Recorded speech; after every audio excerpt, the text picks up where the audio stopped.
The you who's watching this isn't the real you. It's a creation. It's a mix of memories, labels, and patterns that were given to you long before you could even talk. The version you know is on autopilot, reacting to life based on outdated programming. What you call your personality isn't set in stone. It's just a collection of habits you've picked up. The true you is buried beneath scripts you never chose. This isn't just some self-help talk. We're diving into a process that reprograms your identity, without the mysticism, without spiritual bypassing, and without those temporary fixes that vanish by Monday. This is where real change happens. Today, we won't just chat about identity. We're going to rewire it step by step. You'll go through a complete system that uproots the default self you didn't consciously create and replaces it with a self you choose, intentionally and accurately. This is for those who've done the journaling. It's for the ones who've read the books, recited affirmations, and tried to change, but keep slipping back into invisible walls. Those walls don't look like walls. They feel like just who you are. You're about to uncover how those walls were built, brick by brick, without you even knowing. You'll see how your subconscious has set up loops that keep pulling you back to the version of yourself that aligns with your past, to thee, even while your future is calling for something new. And here's the surprising part. None of this is random. You are programmable. You always have been. But now, for the first time, you'll be in control. We're going to dive into the system, reveal the illusions, face the parts of you that hold you back, and rewire your mental pathways. You'll reshape your brain and shift your emotional frequency to match the future you that already exists in potential. No fluff, no vague ideas. Every part of this is designed to show you exactly how to reprogram your identity with lasting, impactful changes. And it all kicks off right now with a truth most people miss. The identity you think is yours was never yours to start with. Let's get going. You've been living your life based on a set of beliefs, preferences, and flaws, like a default operating system. But have you ever stopped to think about where this identity came from? Who created it? More importantly, can it be changed? You weren't born with an identity. You were born full of potential. Your identity was handed to you, layer by layer, just like digital code. This was shaped by language, repetition, rewards, punishments, and the emotions and expectations around you. That's where things went off track. You didn't choose who you became. You adapted to fit in, to survive, to feel loved. You mirrored others and absorbed their views until you accepted the story handed to you. Now, you move through life reacting from a psychological framework that you didn't even write. Let's be clear. Identity isn't the same as personality or behavior. It's the core lens through which you see the world. It tells your nervous system who you are, and in return, it shapes what your environment reflects back to you.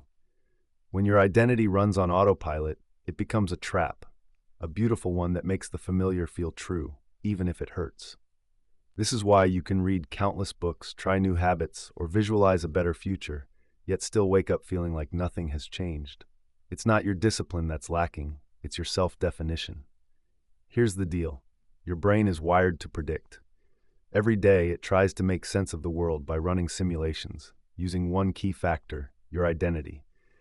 Your self-concept serves as the blueprint for every decision, reaction, and interpretation of reality. So, when your identity is based on limitations, your mind filters every opportunity through that lens. You might notice a door open, but there's a voice saying, "That's not for people like me." You get praised, yet inside, something whispers, "You don't really deserve this." You start something exciting but find a way to sabotage it halfway through. That voice in your head isn't your intuition, it's your identity script enforcing its limits. This is why trying to change your life without shifting your identity is usually a dead end. You can take all the action in the world, but if your core self-definition doesn't evolve, you'll find yourself pulled back into alignment with the person you used to be. This is why change often feels like betraying yourself. You've been conditioned to protect the identity you were assigned, even when it no longer serves you. If something in your life isn't working for you anymore, especially if it feels familiar, that familiarity can feel safe. But your subconscious always prioritizes safety over movement and progress. Here's the key insight. Your identity isn't something that's fixed. It's like a program that can be changed. Just as you can reprogram a computer, you can also reprogram your identity once you know how to access the controls. First, we need to uncover how much of your current identity is running on autopilot. Let's take a look at a few areas where identity hides in plain sight. First up, language. The way you talk reflects your current mindset. Phrases like, "I'm just not that kind of person," or "I always mess things up, this is just who I am," are not facts. They are just expressions of how you see yourself. Every time you say them, you reinforce that cycle. Next, emotion. Certain feelings can pop up automatically when your identity feels threatened. If you believe the story that you're not enough, then even a compliment can make you feel anxious or exposed. That unease isn't about the situation. It's your identity's defense mechanism kicking in, shutting down anything that feels unfamiliar. Lastly, think about your environment. The people you surround yourself with, the places you go, and the digital content you consume all support the identity you currently have. If your surroundings reflect who you used to be, your identity will keep replaying the past, even while you're trying to reach for something new. Feeling stuck isn't about being lazy. It shows loyalty to the version of you your brain has accepted as familiar. There's a deeper truth here. You've been wearing a costume and mistaking it for your true self, but that costume has seams, and now you're starting to see them. Every time you say, "This isn't me anymore," or feel that gap between who you are and who you have the potential to be, you are touching the edges of your current programming. The discomfort that comes with growth is just the old identity losing its hold on you, and that's a good sign. So, let's recap where we stand. You are not your thoughts. You aren't defined by your past. You're not your habits, nor are you bound by your family's expectations. You're not the label society has placed on you. You are the observer of all these things, and if you can see them, then you can change them. From this moment on, your job isn't to protect your identity. It's to examine it, question it, and break it down to its core. To change your identity, you have to find its source code. That's how you can rebuild it intentionally instead of just reacting to it. Now that you recognize the illusion, it's time to dig into how this identity got created in the first place. Once you understand how it ticks, you'll see it wasn't just random. Next, let's uncover the hidden ways you've been programmed, often without even knowing it, and how that programming affects your life now. Realizing that your identity is something you can change doesn't mean much until you see the original script that's been running your life. Now that you know your identity isn't set in stone, but rather a complicated structure, the next question pops up. Who put it there, and how? The answer is both simple and unsettling. You didn't choose your identity. It was programmed into you from day one. As soon as you were born, your subconscious was like a sponge, absorbing everything around you. There were no filters, no barriers, just raw data coming in at lightning speed. Your environment was your first coder. Every glance, sound, reaction, feeling, and word went straight into your system.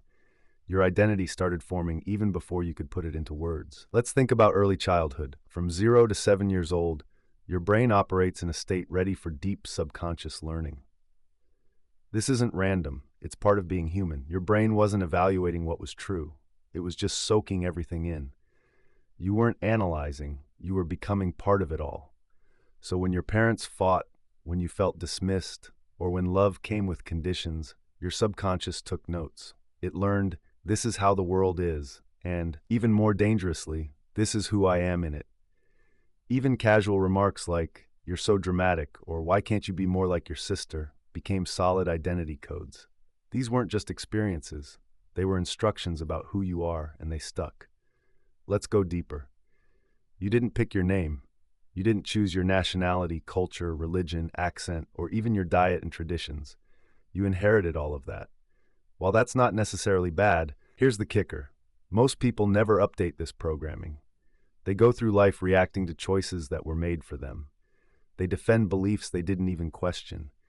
People shape their entire personality based on experiences they didn't fully grasp at the time.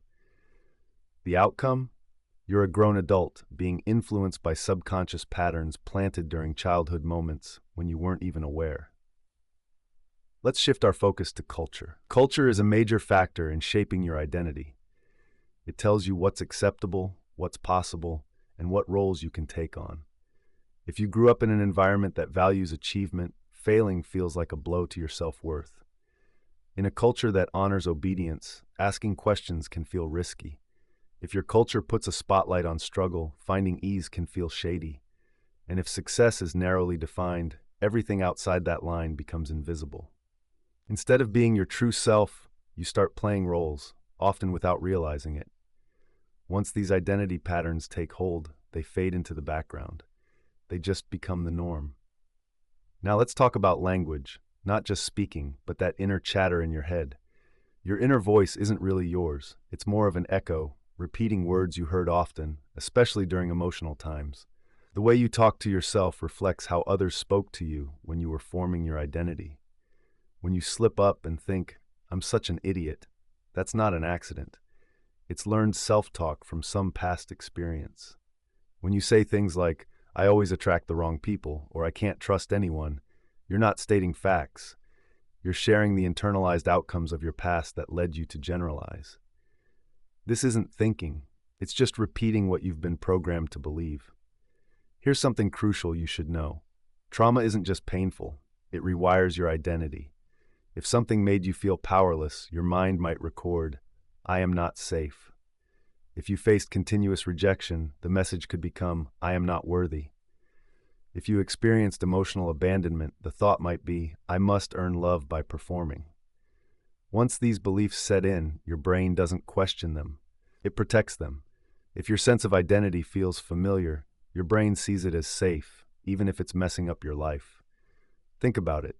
Everything you do, your reactions, your habits, your confidence, even how you carry yourself, is processed through a belief system formed by repetition and emotion. You're not really making choices, you're just executing what you've learned. Change can feel really tough. It's not because you're weak, but because your subconscious is trying to protect what it already knows. It doesn't care about what's better, it clings to what feels familiar. So self-sabotage isn't really self-hate, it's a way to protect your identity. So how do you start to change? First, you have to bring it to light. You need to shine a spotlight on what's automatic and make it conscious. Begin by noticing your emotions. When you feel strong anger, fear, guilt, or shame, it's not just about the situation. It's about a threat to your identity. Every time you feel that intense emotion, ask yourself, what belief about me is being triggered here? Then, trace it back to where you first learned that belief.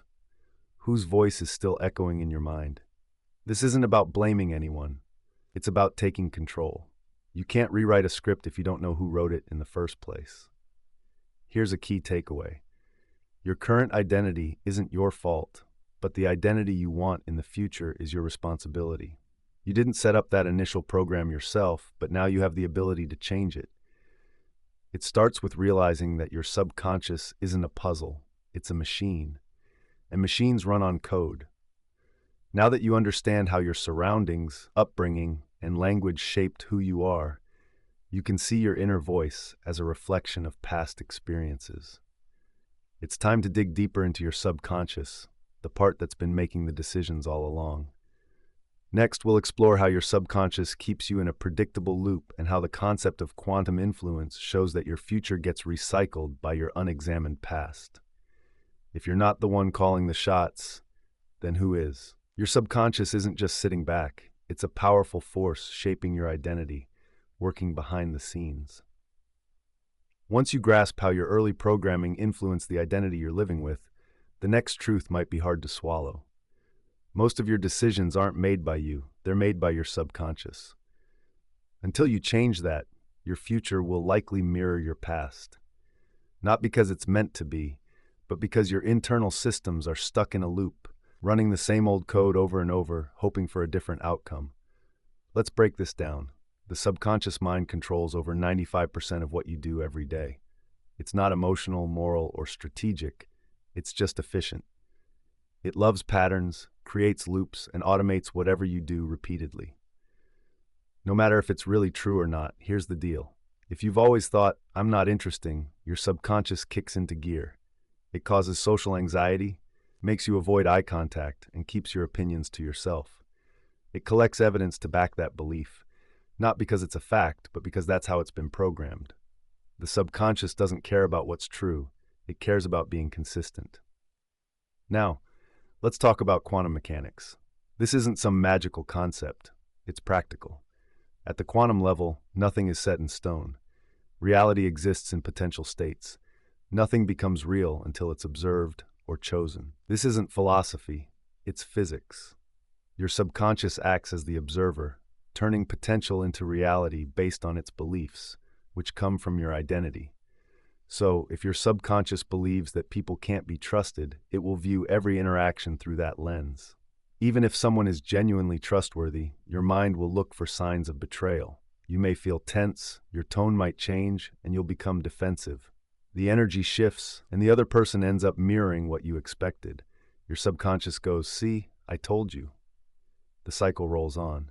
This isn't just a matter of imagination, it's cause and effect. You're projecting your internal beliefs into a universe of endless possibilities, and you end up collapsing outcomes that fit your subconscious script. That's not magic, that's programming. When people say your thoughts create your reality, they're only telling half of the story. It's not just your conscious thoughts, it's the deep-set beliefs behind them that shape what you see, chase, or steer clear of. Let's dig deeper. Your subconscious doesn't just influence your choices, it picks which realities you can even notice. If your internal dialogue is, "I don't belong here," you won't see chances to fit in. You might miss out on new friendships, brush off compliments, and shy away from bold moves. You'll unknowingly exclude yourself from potential connections and call that reality. That's why it's crucial to reprogram your identity at the subconscious level. Until it embraces a new self-image, it will fiercely defend the old one. Here's the kicker. Your subconscious can even use logic to stick up for its outdated beliefs. You might say, "I'm not good at relationships," and it will pull up a memory to back that up. Or say, "I'm not creative," and it will find a reason to confirm that too. Remember that time you pitched an idea and got shut down? It makes you think, "I can't succeed." That feeling digs up all your past failures. It's not trying to hurt you. It's just what's familiar and protective. Your job? Don't argue with it. Instead, give it fresh instructions. So how do you break that cycle? First, you need to recognize when your subconscious is taking over your conscious goals. This usually shows up as fear, doubt, or resistance, right when you're about to grow. Next, you interrupt the pattern. Shocking your system is the quickest way to break those identity loops. Change your response. Challenge the old belief in the moment. The more you do this, the more your subconscious starts to see those old scripts as unreliable. Then it's all about reinforcement. You can't just say new beliefs, you've got to live them. Action is what seals the deal. It proves to your subconscious that this new identity is genuine. You're not stuck because change is tough. You're stuck because your subconscious doesn't think this new version of you is safe. That's the key shift. Rewire your subconscious, and it will stop shielding the old you, instead focusing on the future you. Now that you've grasped how powerful your subconscious is, let's dive into how those predictable thought patterns keep you trapped in the same mental loop. Understanding the code is just step one. Breaking free is where real transformation kicks in. You see, your subconscious acts like a filter, turning potential into predictable outcomes based on your mental script. Most of the thoughts you have, they're not even yours. They're recycled responses, not just from days or years ago, but from patterns you've been repeating for decades. This is the unseen matrix, a loop your brain runs to save energy, preferring the known and automating your identity. It creates those mental highways, well-worn paths of emotions, memories, and beliefs. If you don't interrupt them, those same paths will guide your feelings, who you are, and what you expect each day. That's not self-awareness. That's just programming. The thoughts you have today are basically the same ones you had yesterday. Those thoughts lead to the same chemicals being released in your body, triggering the same emotions, which then solidify the same behaviors. It's like being on a treadmill.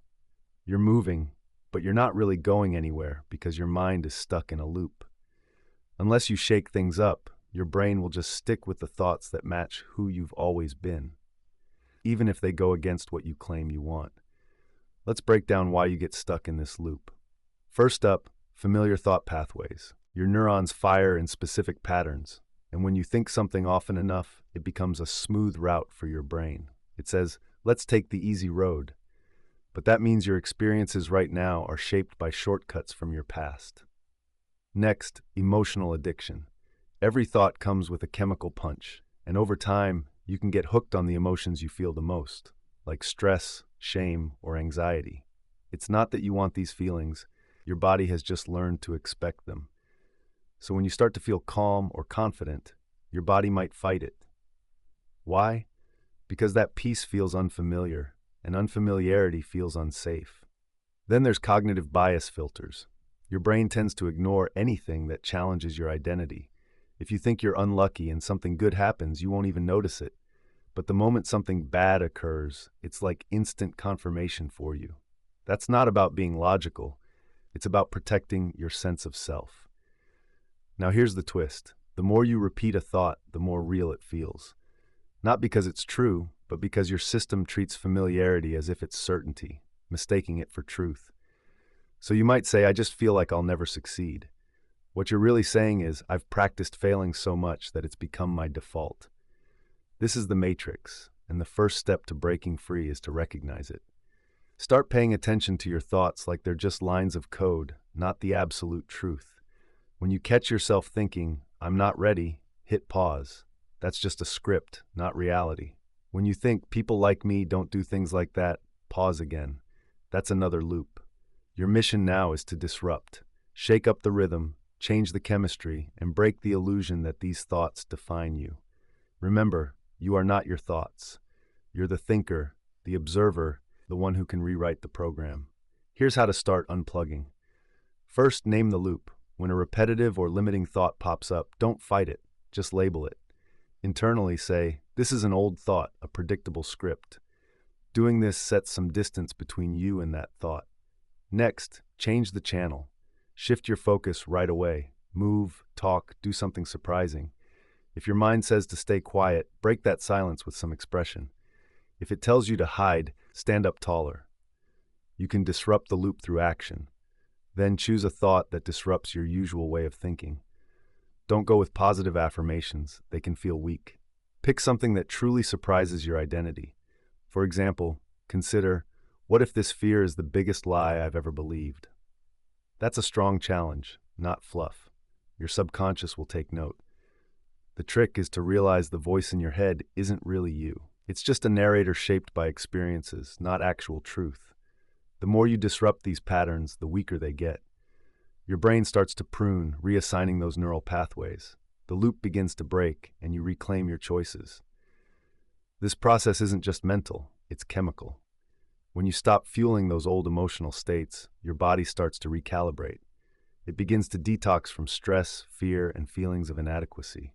At first, this might feel uncomfortable. Your system might protest, and that's okay. You're not breaking down, you're breaking out. Now that you've noticed how repetition creates a false identity and you're learning to recognize, name, and interrupt those loops, it's time to address the force behind them, the one that resets the loop whenever you try to change. You've felt it before. It's subtle. It whispers reasons to stay small, wrapping itself in logic and caution, but its true aim is to keep the old you intact. Next, we'll confront the voice behind the loop, the internal saboteur that pretends to keep you safe. You'll find out how it works and how to disarm it without fighting yourself. The enemy isn't out there. It's the old identity still wearing your face. You've started to see the loop and noticed how your thoughts repeat based on old wiring. You've begun breaking that pattern, but now a different resistance shows up. This one feels sneakier and more personal. This is more than just a loop, it's the voice inside it. It sounds just like you, but it isn't. Meet the identity saboteur, a part of you that needs to be recognized. Your subconscious has a part that's just looking out for you. Its job is to keep you safe, even if it means sticking with a version of you that's unhappy. It's not out to get you. It's loyal, but it sees change as a threat. Let's clarify something. This saboteur isn't just one entity. It's a whole system. Mental defenses, internal voices, and emotional triggers that kick in when you start to grow beyond your old self. It shows up in sneaky ways. You might want to speak up, But your mouth goes dry. You plan to take a bold step, then bail at the last minute. You start to make headway, but suddenly feel drained and overwhelmed. And then there's that voice. Maybe this isn't the right time. Let's wait until things are more stable. Who do you think you are anyway? That's not intuition. That's self-preservation. That's the saboteur speaking. So what gives it power? It feeds off your past. It knows your memories, your insecurities, your habits. It knows where to plant seeds of doubt. It looks back at your past and says, see, we should play it safe. It sounds like it's helping, but really, it just wants you to stay put. It sounds familiar, which makes it easy to confuse its fear with your instincts. Here's the catch. The saboteur is scared of being left behind. If you stop seeing yourself as that old version, it loses its purpose. If you succeed and step into your future self, it's out of a job. So it ramps it up, not with chaos, but with strategy. It dresses fear up as logic and pretends to care. It wraps limitations in wise-sounding advice, and you're inclined to believe it because it feels like your own voice. How do you deal with this? You don't fight it. You don't ignore it. You learn to disarm it. And the first step is simple. Disconnect your identity from that instinct. Start naming the voice. Instead of saying, I'm scared, say, the saboteur is speaking. This little shift gives you back your power. You're not that voice. You're the one hearing it. Next, hit back with facts. When it says you've never done this before, respond, exactly, and that's why I must. If it claims you'll mess it up like before, say, that version of me doesn't run the show anymore. Use a firm but calm tone. You're not looking to eliminate the saboteur, you're retraining it. Here's a surprising fact. Your saboteur is really a misguided ally. It's trying to keep you safe with old rules. This fear comes from past hurts, past rejections, and past failures, not from what you can do now. So, the more you show it, the more you expand, the more tolerable it becomes, especially when things are quieter. It needs proof, not just promises. Here's a straightforward way to begin. First, listen on purpose. Pay attention the moment those thoughts pop up. Listen without judging. Write down what you hear. This takes away the personal sting. Next, dig into the fear behind those sabotaging thoughts. There's always a root fear hiding there. Find it, name it. This isn't about being exhausted, it's about the fear of being noticed. Then, create a new signal of safety. The saboteur doesn't trust your ambition, so show it that success doesn't mean being rejected. Make it clear that being seen isn't a threat. You do this by taking action even when you're scared and simply surviving it. Over time, something amazing happens. The saboteur begins to change. It starts to calm down, to listen, and eventually it gets on board with you. When your subconscious sees that this new identity offers more safety, freedom, and clarity than the old one, it stops clinging to the past and begins to safeguard the future. Now that you've recognized the saboteur, seeing how it mimics your voice and holds on to old stories, it's time to understand how the whole system works. Next, we'll dive deeper into identity. Think of it as a code that operates like quantum mechanics. One belief can set off changes throughout your entire reality. If your mind is a complex system, now's your chance to rewrite it. You've spotted the saboteur and heard its logic. You know that voice is just holding on to the past and not guiding you forward. But why does this happen? Why does your mind cling to its old self so fiercely? It's not random, it's systemic. Your mind doesn't just process things in a straightforward way.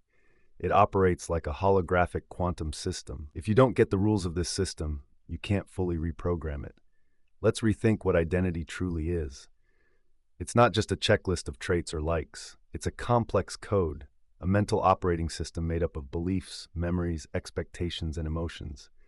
This code isn't confined to one tiny area of your mind. It's spread throughout like a hologram. In a hologram, every little piece reflects the whole. So if even one belief is off, it alters everything you think, feel, and perceive. This is why changing just one belief can lead to sudden improvements in relationships, finances, or confidence without any direct effort. If you want to change your life, you have to dig deep. It all starts by changing the core of who you are, and everything else falls in line. So how does this core get formed? It kicks off with emotional moments. When something hits you hard, pain, shame, excitement, trauma, your brain tags it as important. These experiences get tucked away in detail, not just as memories, but as pieces of your identity. They're not just things that happen to you, they become part of who you think you are. From there, your subconscious makes connections. You might think, I wasn't loved, so that must mean I'm unlovable. Or, I failed, so I'm not capable. These thoughts solidify into beliefs, creating little clusters that guide how you act in the future. Now here's the catch. These beliefs aren't just stuck in one spot in your brain. They spread out, affecting your emotions, how you focus, and even your body's reactions. One little tweak to a belief can shift your entire identity. Imagine this. You're not just a person, you're running a program. This program is made up of a mix of codes. Some you remember, but a lot you don't, and it influences every choice you make. That's why personal growth can feel like hitting a wall. You want to change your actions, but you're not fixing the core beliefs that drive those actions.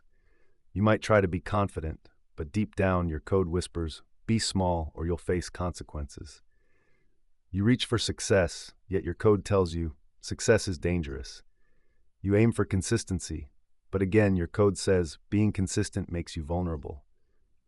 You might push through for a bit, but the old beliefs drag you back. It's not that you're broken. Your system is just working as it's designed to, even if that design isn't helping you. Now, here's where things get interesting. In the quantum world, particles are interlinked. A change in one instantly impacts the other, no matter how far apart they are. Your mind works in a similar fashion. Change one part of your identity code and it can send ripples through the whole thing. But if you leave one faulty belief untouched, it spreads its poison to everything else. That's why quick fixes won't get you far. Affirmations and motivational quotes can't change the foundation underneath. What you really need is a complete system overhaul. So how do you start changing your story? First, you need to identify the faulty beliefs. These are not just random thoughts. They are deep-seated assumptions like, if I share my truth, I'll be left behind, or if I stand out, I'll be attacked. They might even be, if I ask for what I want, I'll face rejection. You didn't intentionally create these stories. They formed during intense emotional moments. Once they were there, they began to shape your behavior in ways that seemed natural. But guess what? They're not. They're just programmed responses. Now, the goal is to pinpoint those beliefs and rewrite them at your core. This isn't just about changing your thoughts. It's about feeling, acting, and seeing the world differently as if you're reading from a new script. To do this, you need to question the fundamental beliefs about who you are and how others see you. Ask yourself, what have I been assuming about myself without even realizing it? Where did this assumption come from? What new rule do I want to follow? Then, don't just write it down. Say it, act on it, and make choices that challenge the old beliefs. That's how you signal to your mind that it's time for an upgrade. Here's the exciting news. Your mind is ready to change. Your brain can rewire itself. Your beliefs can shift. Your identity is flexible. All it takes is consistent actions that contradict those outdated beliefs. Show yourself through new behaviors, fresh language, and different ways of seeing things that the old rules no longer hold true, and your system will start to update itself. Now, as you grasp how your identity operates like a complex system and see how altering just one belief can shake things up, it's time to tackle the biggest source that feeds those beliefs, your memories. Next, we'll dive into how your past isn't just a collection of facts. It's actually a distorted replay shaped by your emotions and identity. Letting go of these memories can free you from false narratives in the present. After all, memory doesn't just remind you of who you were, it can trap you in thinking it still defines who you are today. Now that you recognize how your mind operates like this complex system, it's time to confront one of the biggest tricks in your identity setup: memory. You might think of memory as a reliable record of the past, but it's more like a reconstructed version, filtered through your emotions and sense of self, not just facts. Your memories aren't stored away like files in a cabinet. They're rebuilt every time you think of them. Every time you think back on those moments, they shift a bit. They get changed based on what you believe and focus on now. So you're not reliving the past. You're experiencing a skewed version of it and calling it the truth. Here's the twist. Your brain doesn't care about getting it right. It just wants things to make sense. When you tell yourself, I always mess things up, Your mind goes through your history, not looking for everything, but searching for what backs up that belief. It dredges up that one mishap, that one embarrassing moment, and it dims all the achievements, the times you felt powerful. You're not looking at your life as it truly was. You're viewing it through the filter of who you think you are now. This is memory distortion, and it shapes your identity in a big way. You might say, "I've always been like this," but that's not entirely true. It's a version of your past shaped by your current mindset. You're seeing a narrative, not your actual timeline. And guess what? You can rewrite your story.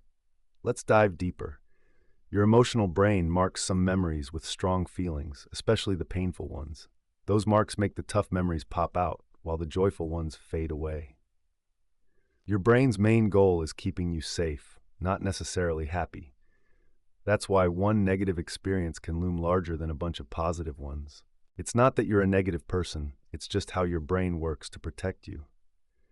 But here's the kicker. The way you recall the past might not reflect what really happened.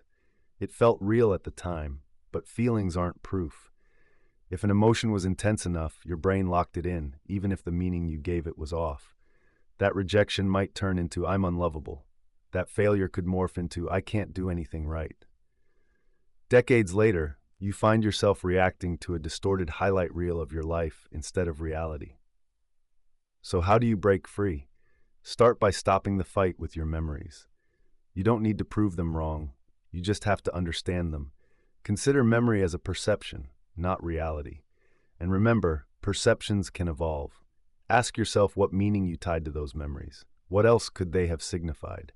If that moment didn't define you, what could you believe today? Then, replace the old memories with new, empowering references. Your identity gets shaped by what you remember. So start creating experiences that are worth recalling. Look for moments of courage, those little wins, and new responses. Make sure to tie these experiences to strong emotions. This way, they stick with you since your brain remembers emotionally charged moments best. You don't have to erase your past. It's about changing what it means to you. That's how you transform, by not wiping away the pain, but by reworking your identity around it. You aren't just the sum of your past. You're the one who decides what that means. Now that you've peeked behind the curtain of memory and understand how it shapes your present, it's time to start rewriting your story. We need to shake things up, break those old patterns you've been repeating without even realizing it, and replace them with a fresh outlook. Remember, you're not just a character in this story. You're the one crafting the script. Now that you see memory as a kind of replay system and you recognize that meaning, not just moments, define your identity, you can take charge of the key tool shaping how you see yourself, your self-narrative. This isn't just the words you say about yourself. It's the unspoken story that tells you who you are, why life is the way it is, and what you should expect. Many people don't even realize they have this script running, but they feel its impact every single day. It dictates where they can go, what they're meant to struggle with, and who they believe they are. It's invisible, but it controls your life. Until you disrupt it, you'll keep falling back into the old identity that story protects. Let's break it down. Your brain doesn't just keep track of events. It creates stories to explain them, and those stories shape your identity. For instance, if you weren't picked for a team, that's what happened. But your brain might turn it into, "I'm not good enough." Fast forward years later, and someone offers you a chance. You hesitate. Why? Because that old story is still lodged in your system, not as a memory, but as a definition of who you are. Here's the truth. Your brain simplifies identity through narratives.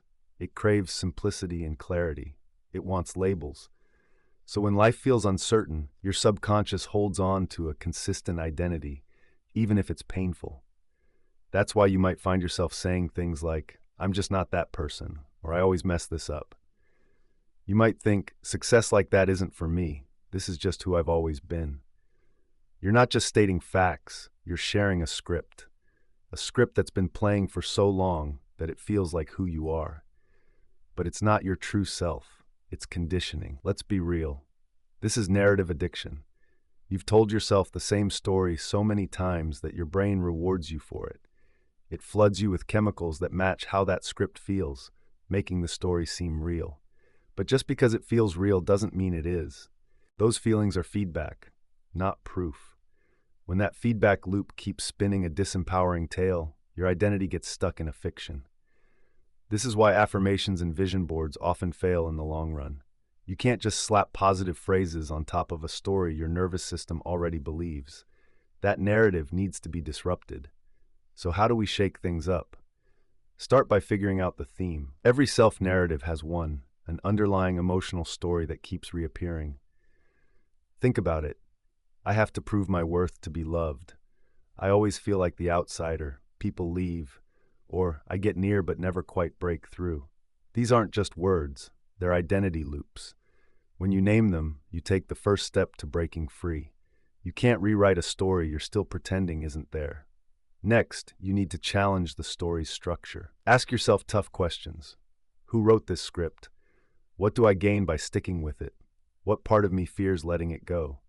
Be honest. Some stories offer something. They justify playing small. They shield you from risk. They keep you from being vulnerable.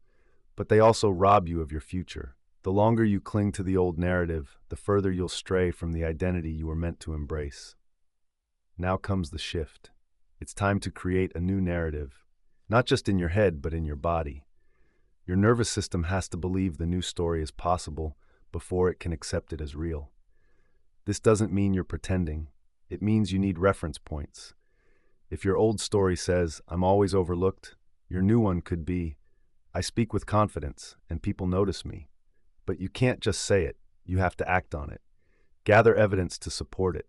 Rehearse it through your voice, body language, and movements.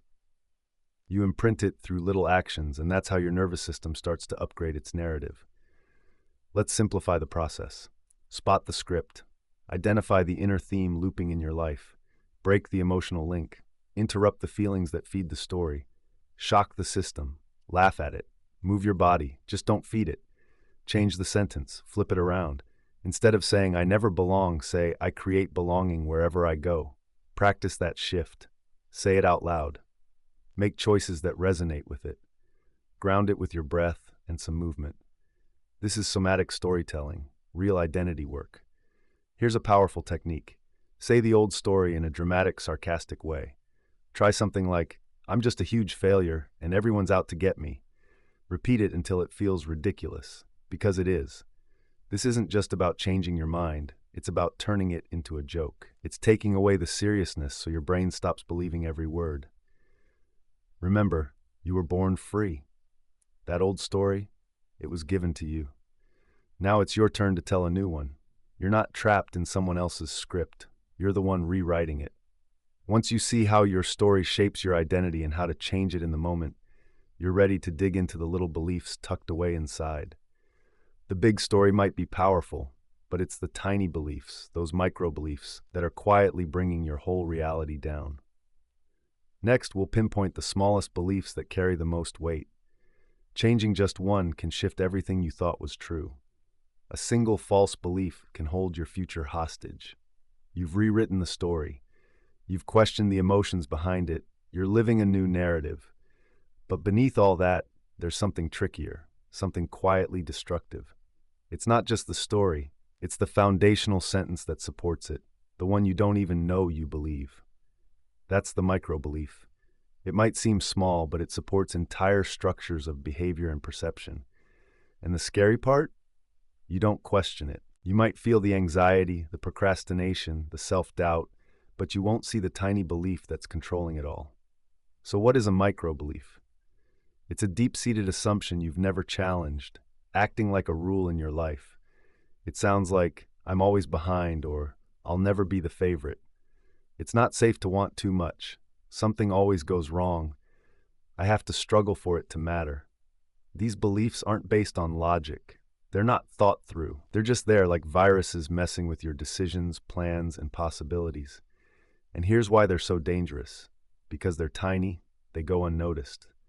You'll see the anxiety and procrastination, but not the deeper beliefs behind them. That hidden belief is what's behind it all. You end up treating the symptoms instead of getting to the core. And then the cycle starts again. You might find yourself asking, "Why does this keep happening?" The answer is that an invisible belief is still in control. Let's get to the point. How do you find this hidden belief? Think about a goal that's been a struggle for you for a long time. Ask yourself, what's the unspoken rule I believe about this? The sentence that pops into your head, that's your micro-belief. Now question it. Ask, where did I learn this? What moment cemented this belief? Is it truly factual or just something I felt? Usually, it leads back to a small emotional moment, maybe one you've almost forgotten, but your system remembers it well and is still trying to protect you. Here's what's truly important. Your identity isn't shaped by big events. It's built from repeated understandings of small moments.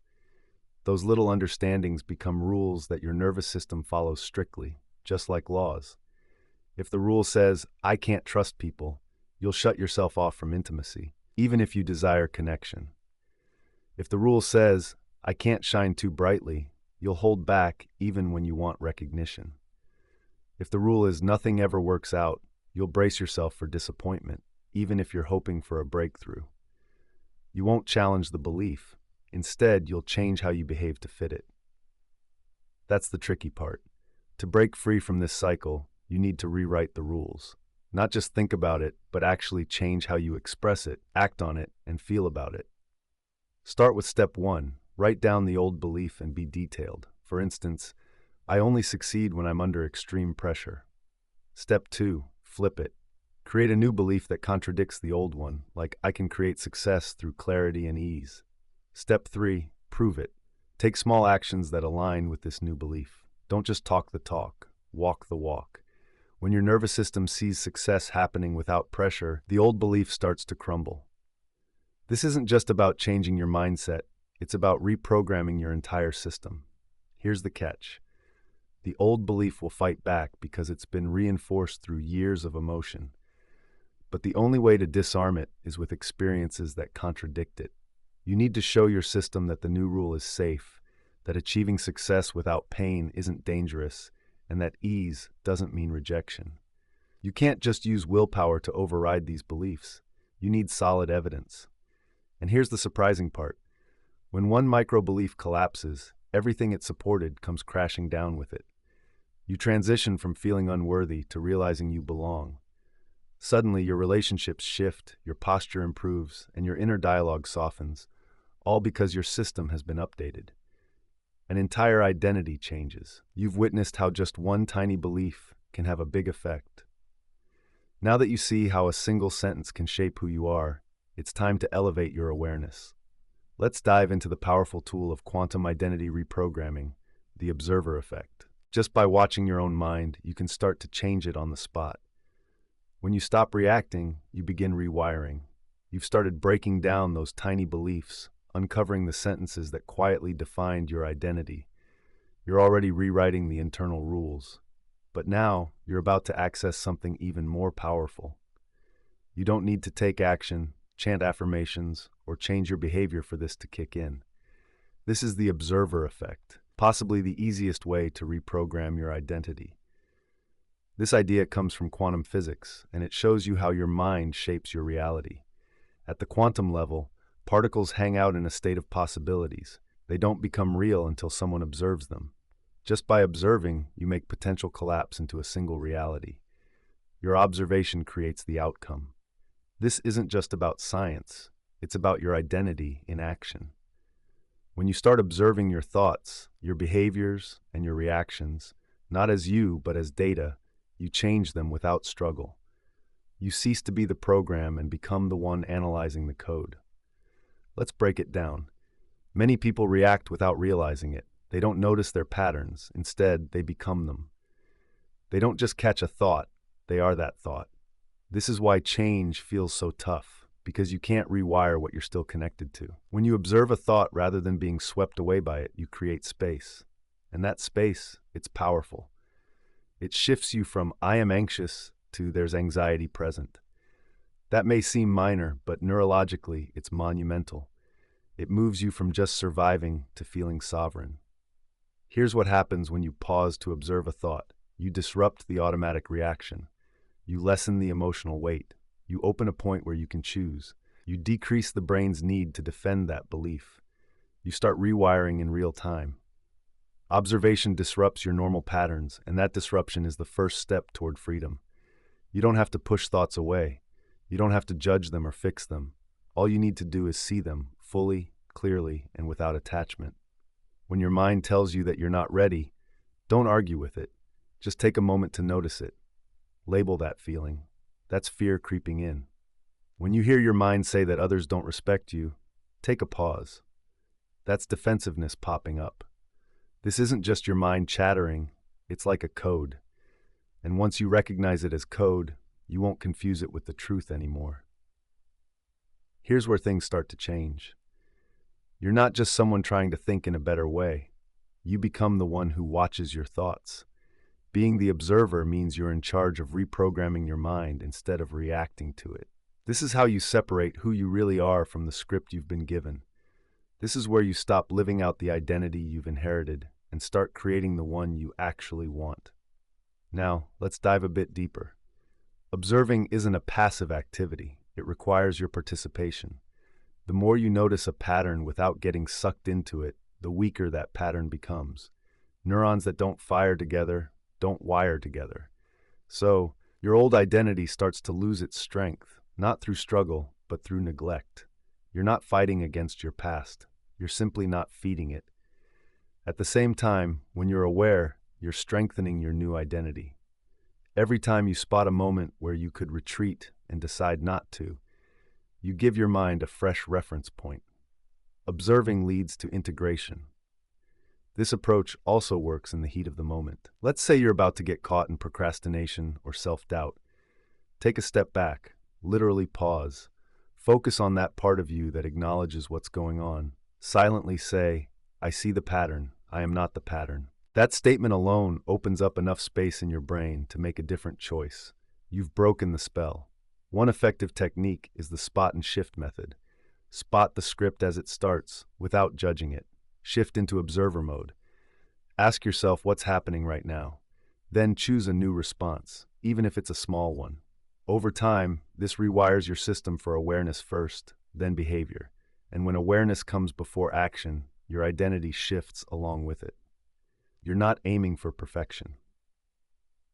You're training yourself to lean into clarity instead of chaos. Clarity arises when you stop being the storm and start becoming the sky. You don't force your thoughts to stop. You stop being ruled by them through observation. As your awareness grows, your old identity loses its grip. Not through battle, but through visibility. Now that you're practicing awareness as a tool for reprogramming, and you've shifted from reacting to watching, you're ready to embrace a truth that changes everything. You are not a fixed personality. You are a field. Next, we're diving into the idea of identity itself. You're not just transforming into a different version of yourself. You're actually picking from a limitless array of options that are already out there. Your personality is just a pattern, but your potential, that's your true essence. You've stepped back and taken on the observer's role. Now, you're viewing your thoughts as information instead of labels. You've stopped battling that inner voice, and instead you're just observing it. Now, here comes the big leap. You aren't defined by your personality. You're a field of possibilities. Your identity isn't a rigid thing that slowly changes over time. It's more like a dynamic structure, fluid and responsive to how you observe it. And you can choose anew from moment to moment. This isn't just some fancy analogy. It's how you really work. The idea of a fixed self, that's a trick of the mind. You're not just a step-up version of who you were last year. You're a system made up of patterns choosing which version of yourself to express, based on the beliefs, focus, and emotions you invest energy in. Every time you think, feel, or act, you're picking a version of you. And now you can make that choice with purpose. Let's break it down. In quantum mechanics, there's this concept called superposition. It means multiple states exist at the same time until one is looked at. Once you observe it, that becomes your reality, and the others fade away into possibilities. Your identity works the same way. Every possible you already exists somewhere in potential, whether it's the brave one or the hesitant one, the leader or the one who prefers to stay hidden. They're all here. The one that becomes real is the version you regularly pick through your thoughts, actions, and habits. Observation turns those potentials into real experiences. So, you're not really trying to make a better version of yourself. You're simply aiming to pick a version that's already available in that field of possibilities. That's why change can happen in an instant. When you shift your focus to a new version of yourself, your brain rewires, your emotions adjust, and even your posture alters. You're not gradually growing into it, you're decisively choosing it, and your whole system refreshes. Let's make this practical. First, clearly identify the identity you want to activate. Be precise. Avoid vague affirmations.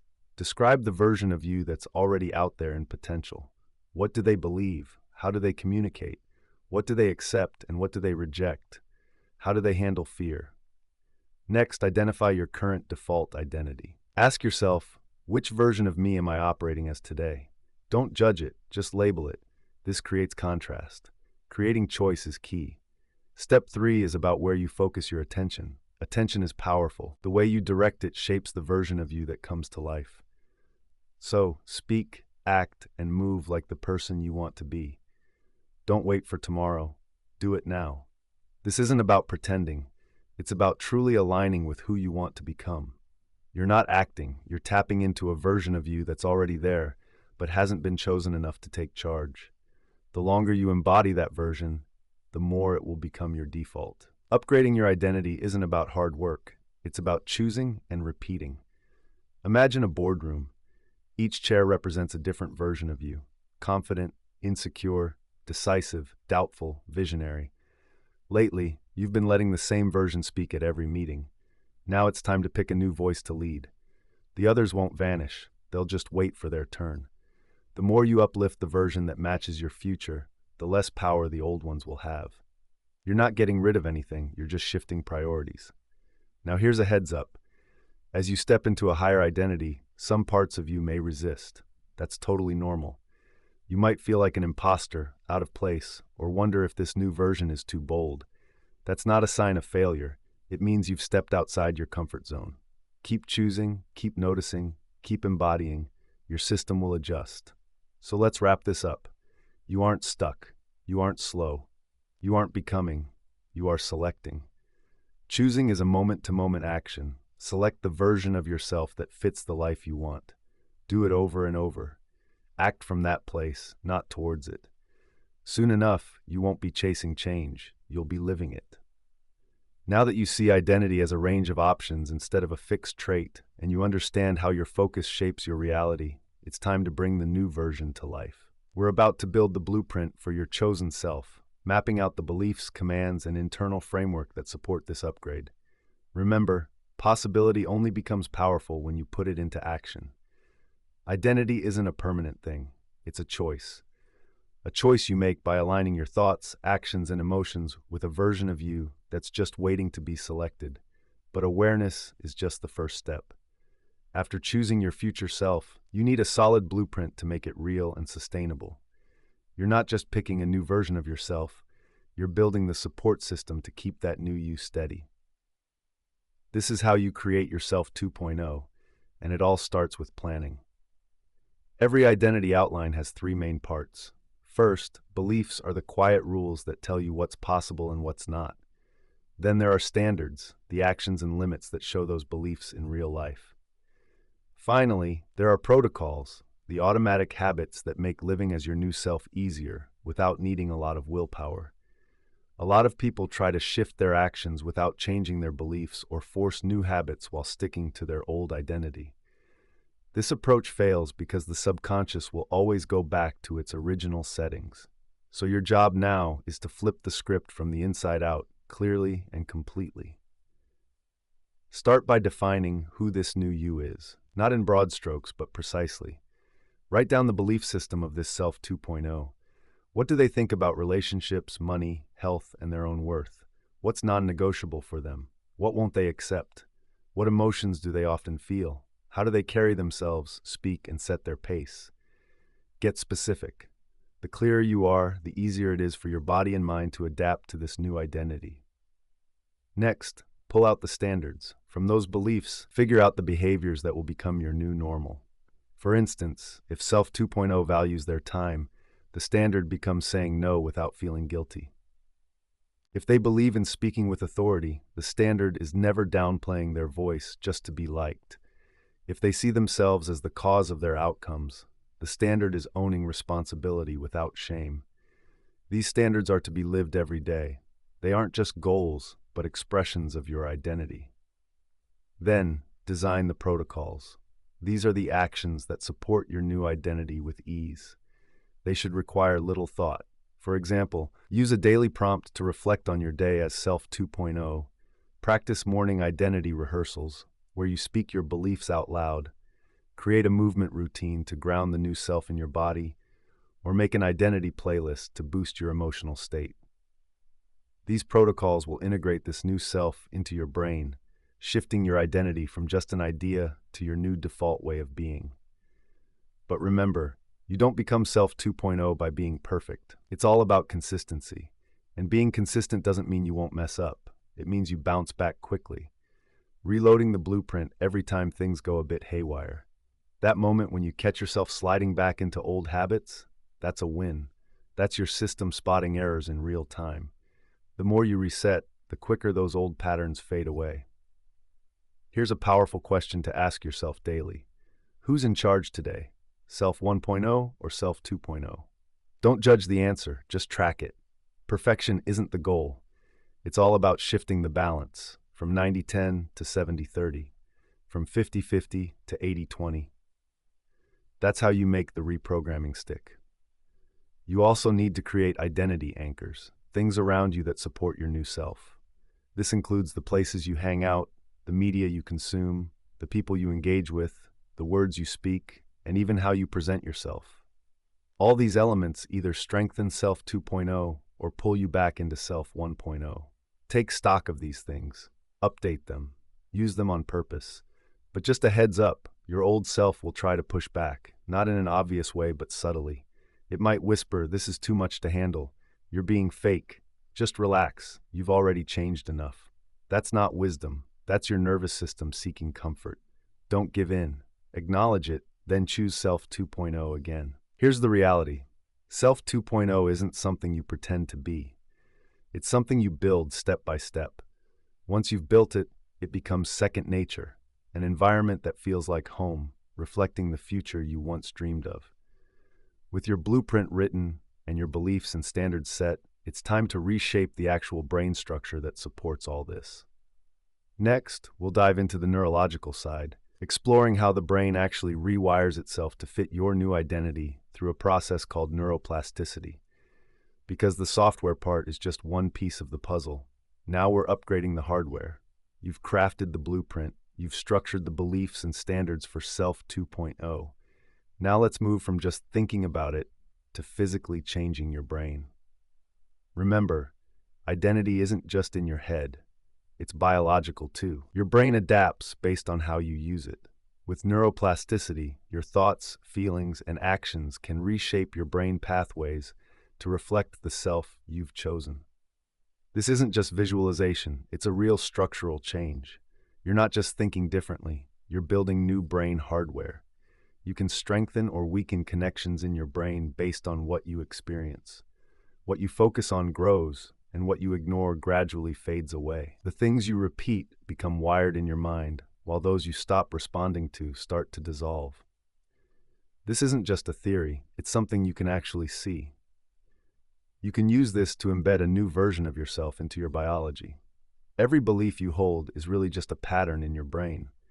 Each time you react, you're tapping into a well-used loop. If you've spent years doubting yourself, that's not just a way of thinking. It's a strong pathway in your brain that fires automatically.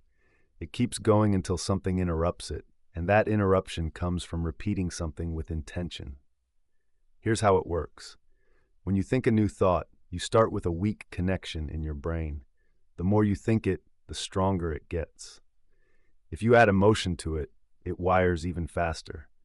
When you act on that thought, your brain registers it as real. Over time, that new thought becomes the main path your brain uses. Transforming into this new version of yourself isn't about inspiration, it's about installation. First, you need to interrupt the old pathway. Create some friction when the old self kicks in.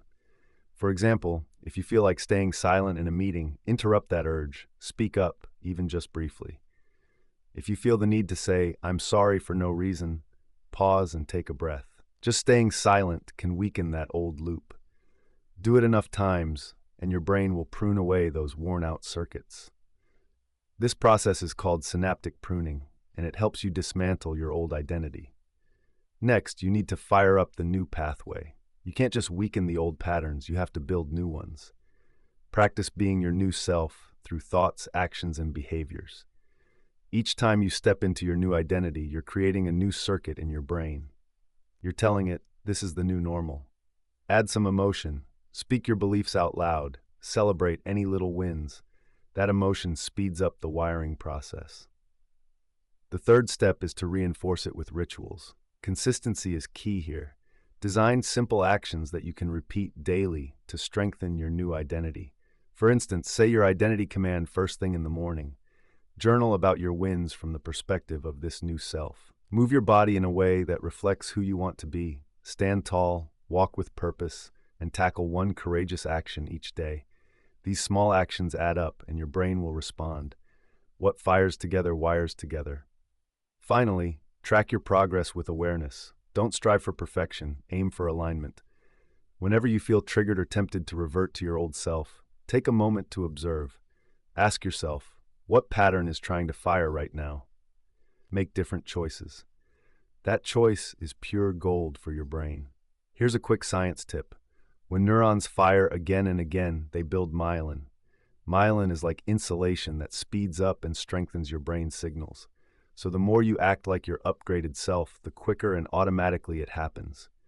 You're not pretending, you're making it a part of you. One day, it just clicks. You're not just trying to be better, you truly are better. When the rewiring is done, your emotions change. The way you speak shows your new beliefs. Your choices align with your goals. Your surroundings start to feel right. That's when those old pathways fade away. Not because you forced it, but because you stopped feeding the old version of yourself and nurtured the new one. Now your brain is adapting. You're creating new patterns and letting go of the old ones. It's time to lock in the emotions that embed these changes deep in your being. Next, we'll explore how emotions are like a quantum keyboard and how to use them intentionally to reshape your identity at the nervous system level. Thoughts may kick off the change, but emotions make it stick. By now, your brain has shifted. You've established new neural patterns. You've disrupted the old cycles that defined you, sending different signals to support your chosen identity.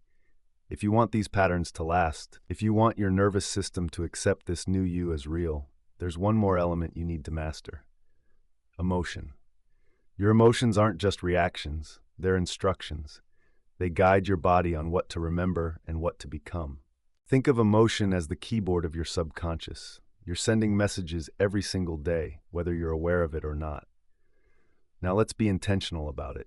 Emotion is energy in motion, a bioelectrical signal moving through your nervous system, shaping your thoughts, perceptions, and behaviors. When you feel something deeply, your body pays attention. It files that memory away, prioritizing it and reinforcing your identity to fit those feelings. You might not recall every detail of an experience, but you'll always remember how it made you feel. Why? Because your body retains what the emotion encodes. That's why positive thinking without emotional weight won't get you anywhere. You can say, "I am confident" 100 times, but if your body still holds on to fear, unworthiness, or anxiety, the identity shift won't happen. Your subconscious isn't paying attention to your words. It's tuned into your frequency. If the feeling doesn't align with what you say, your mind disregards it. But when your emotions hit the mark, when you feel strong, joyful, sure, and present, your subconscious thinks, "This is real. Let's make it stick. Let's break it down." Every emotional state you keep repeating tags your identity. If you keep feeling scared, you start believing, "I am unsafe." If shame keeps circling, it turns into, "I am wrong." Guilt makes you think, "I owe everyone something." On the flip side, feeling peace leads to "I belong," and confidence turns into "I lead." You aren't just experiencing those feelings, you're becoming them. This isn't just a saying, it's how identity works.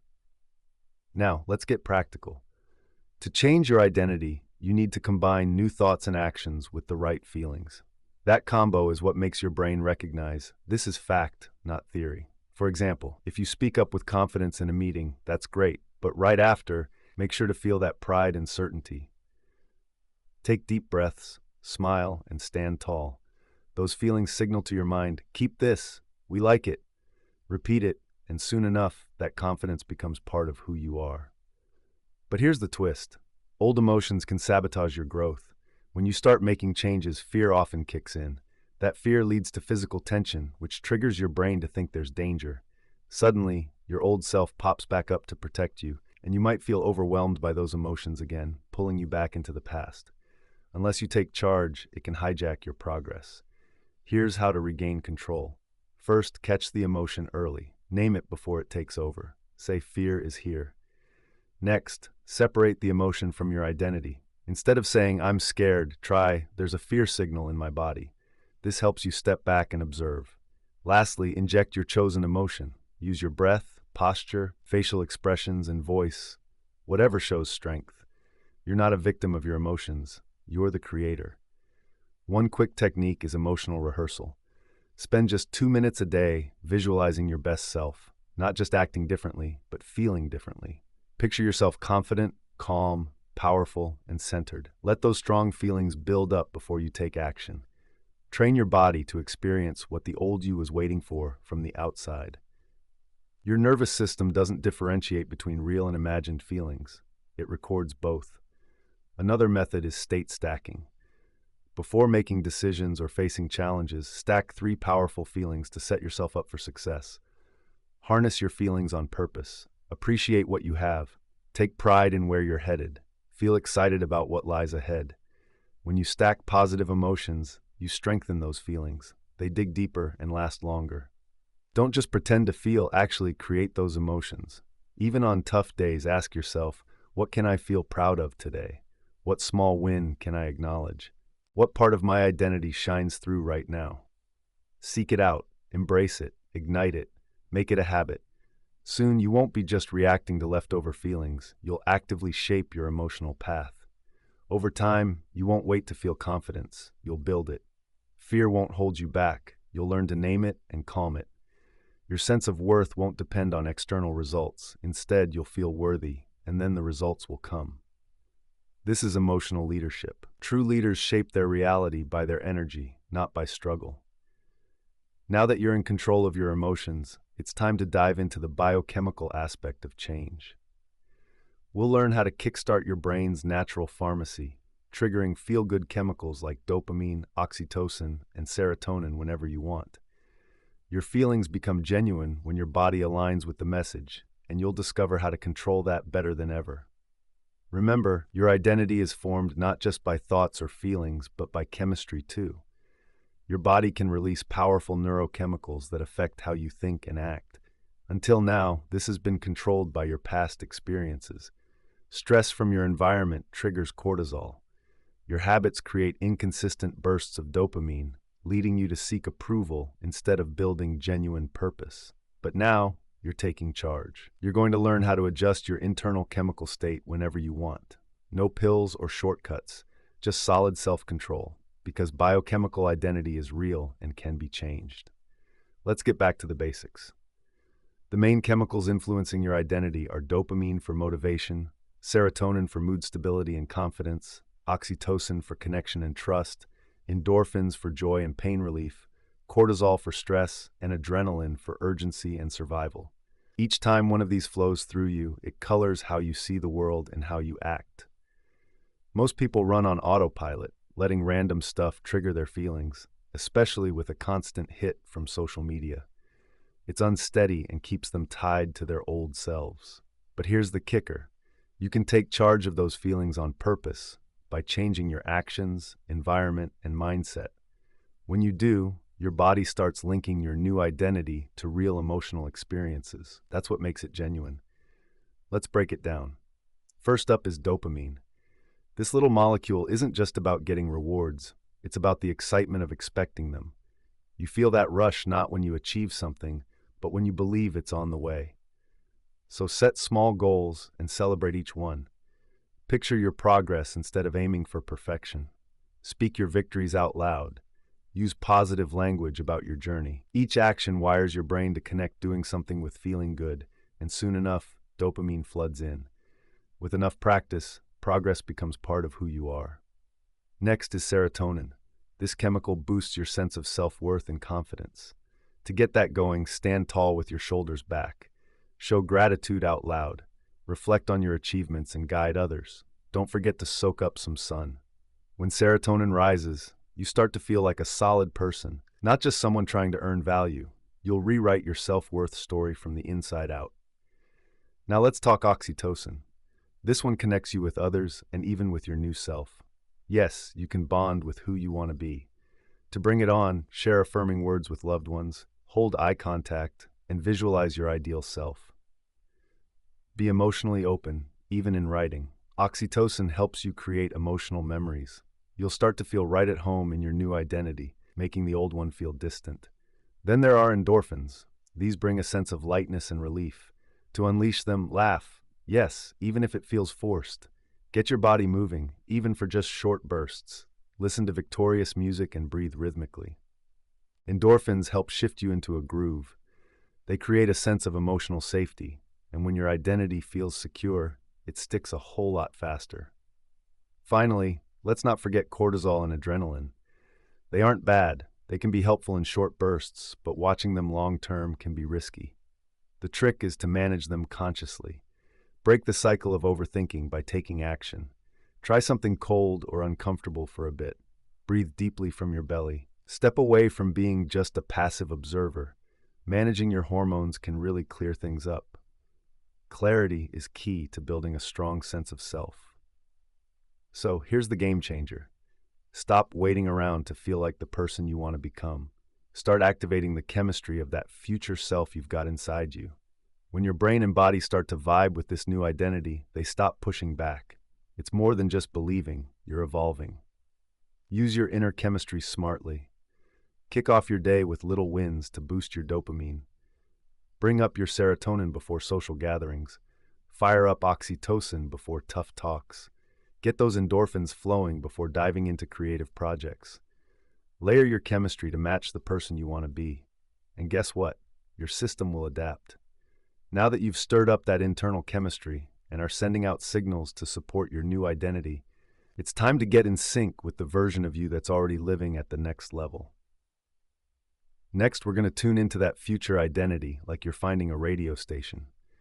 You need to learn to match its energetic vibe and step into that frequency. Because while biology backs your beliefs, it's your frequency that truly embodies them. You've rewritten the rules, you've rewired your brain, you've activated those beneficial chemicals for your new identity. Now, it's time to tap into the frequency that transforms everything. Identity isn't just about what you believe, it's also about the energy you emit. The most powerful version of you isn't something you create, it's a frequency you connect with. Your identity sends out a signal that your body picks up through energy, focus, and presence. It's not just your thoughts. It's about how those thoughts make you feel. When that frequency stabilizes, the world around you starts to shift in response. This isn't some fanciful idea, it's physics. Let's dig even deeper. Everything in the universe runs on frequency. Sound, light, matter, emotions, thoughts, and identity too. Each version of you, the bold, the fearful, the visionary, the victim, vibrates at a different frequency. When you align with one, your brain starts filtering reality to reflect that. Your situation doesn't magically change, but your perception does. You begin to notice different things, attract new people, and respond in fresh ways. Gradually, your life reorganizes itself to fit that new internal vibe. So how do you tap into a higher identity frequency? Begin by asking a different kind of question. How does this version of me feel at their core? Not what actions they take or what they believe, but the emotional and energetic state they naturally operate from, without any struggle. For many people living in survival mode, the vibe is tight, closed off, and defensive. There's this sense of urgency, reactivity, and the need for control. But when you think about your future self, the vibe is open, centered, expansive, and clear. You don't need more information, you just have to tune into that signal. First, Let's find that frequency. Close your eyes and imagine the you who's already living the life you want. How does their body feel when they wake up? How do they speak when they're alone? What emotions shape their choices? Feel it, hold on to it, remember it. This isn't daydreaming, it's about tuning in. Next, spot those things that break your frequency. What pulls you away from that state? Self-doubt, needing control, addiction, trying to prove yourself, jealousy, too much information, mental messiness. These aren't flaws. They're low-energy signals that throw you off. Be strict about keeping your signal clear. Clear out, cancel, or reframe anything that disrupts your state. Not because it's bad, but because it weakens the frequency you want to live in. Now, let's create your frequency anchors. These are rituals, both physical and mental, that quickly bring you back to the vibe you've chosen. Think about a song that grounds you, a phrase that centers you, a short breathing exercise, an object with meaning, or movement that instills confidence or calm. Each of these is like a dial for your frequency. Use them. The goal isn't to force any feelings, it's to adjust the signal until your body feels comfortable in your new identity. Next, live in that frequency before you see results. The mistake is thinking, I'll feel calm once I get the deal, or I'll feel worthy when they love me. That's the wrong order. Feel it first, live with it, and let that become your evidence. The quantum field isn't reacting to your efforts, it's responding to your alignment. To make this simple, your current self vibrates at a certain emotional level, while your future self vibrates at a different one. Every choice either brings you closer or pulls you away. Your aim isn't to chase the future, it's to tune into it until it tunes back into you. One way to speed this up is through journaling. Each day, write from the perspective of your future self as if it's already real. Say, I am, instead of I will. Describe how they think, what they love, and how they respond. Then ask yourself, what would this version of me do next? The question you need to ask yourself is about how your actions align with your energy, not just guessing with your mind. Here's a solid practice: frequency walking. Step outside and take a walk, not for a workout, but to embody your future self. Move as if you're already there. Go slower or faster, be more deliberate or fluid. It all depends on what feels right in the moment. This helps rewire your nervous system to accept that identity as real right now. Remember, your subconscious picks up on rhythm and movement more than words. Now, here's the real deal. You don't have to hold on to this new energy all day long. You just need to visit it often and consistently. Each time you do, you're deepening that groove, making it easier to tap into next time. Eventually, it will feel like the default setting of who you are, not because you forced it, but because you matched it enough to call it home. Now that you get how to connect with your identity through this energy work and how to stabilize the vibe of the person you want to be, it's time to see how that vibe bounces back at you. Let's look into the mirror principle and understand how your relationships, challenges, and opportunities reflect your inner identity. Your world isn't random, it's a mirror. You've tuned into the frequency of who you want to become and steadied the emotional and energetic signal of that version of yourself. Now, watch what happens next, not in your journal or through affirmations, but in the real world. The world reacts to what you believe about yourself, not just what you say you want. This is the mirror principle. It's real and ongoing. Your relationships, surroundings, income, patterns, and hurdles are reflecting the frequency of your current identity. If you don't like what you see, the answer isn't out there. It's right in the mirror. Let's be honest. If you keep attracting the same kind of partner, the mirror is revealing what you believe about love and self-worth. If your income has plateaued, the mirror reflects what you think you deserve to earn. If people interrupt you or don't take you seriously, that's the mirror showing what you believe you're worthy of. This isn't about personal attacks, it's simply frequency matches. No punishment, no karma, just feedback. Here's the shift. Stop blaming and start decoding. Every interaction you have is a piece of data. You can either react emotionally or analyze it strategically. When you start seeing your life as a reflection, you take back your power. You stop battling reality and start improving the signal that creates it. Let's make this practical. First, notice the patterns in your life. What keeps coming up? Jot down those repeating arguments, the same old rejections, and that familiar inner dialogue in different situations. Those aren't just random events, they're mirrors showing your internal mindset. Next, ask yourself this: what do I believe about myself that makes this feel normal? This belief is your frequency. It's what your subconscious broadcasts everywhere, even if your words say something else. Now it's time to shift the game. Once you recognize those reflections, change your energy. If someone disrespects you and it makes you feel small, catch that feeling. Change your posture, adjust your tone, set a boundary. You're not just protecting yourself, you're messing with the mirror. You're showing the world a new version of you to reflect back. Then, stabilize that new identity. Often there's a gap between your internal shifts and what you see in the world. That's where most people trip up. They start to upgrade but get anxious when the old patterns keep popping up. They wonder, why is this still happening? The answer? The mirror reflects the momentum, not just your good intentions. So keep embodying your new self. Show up differently.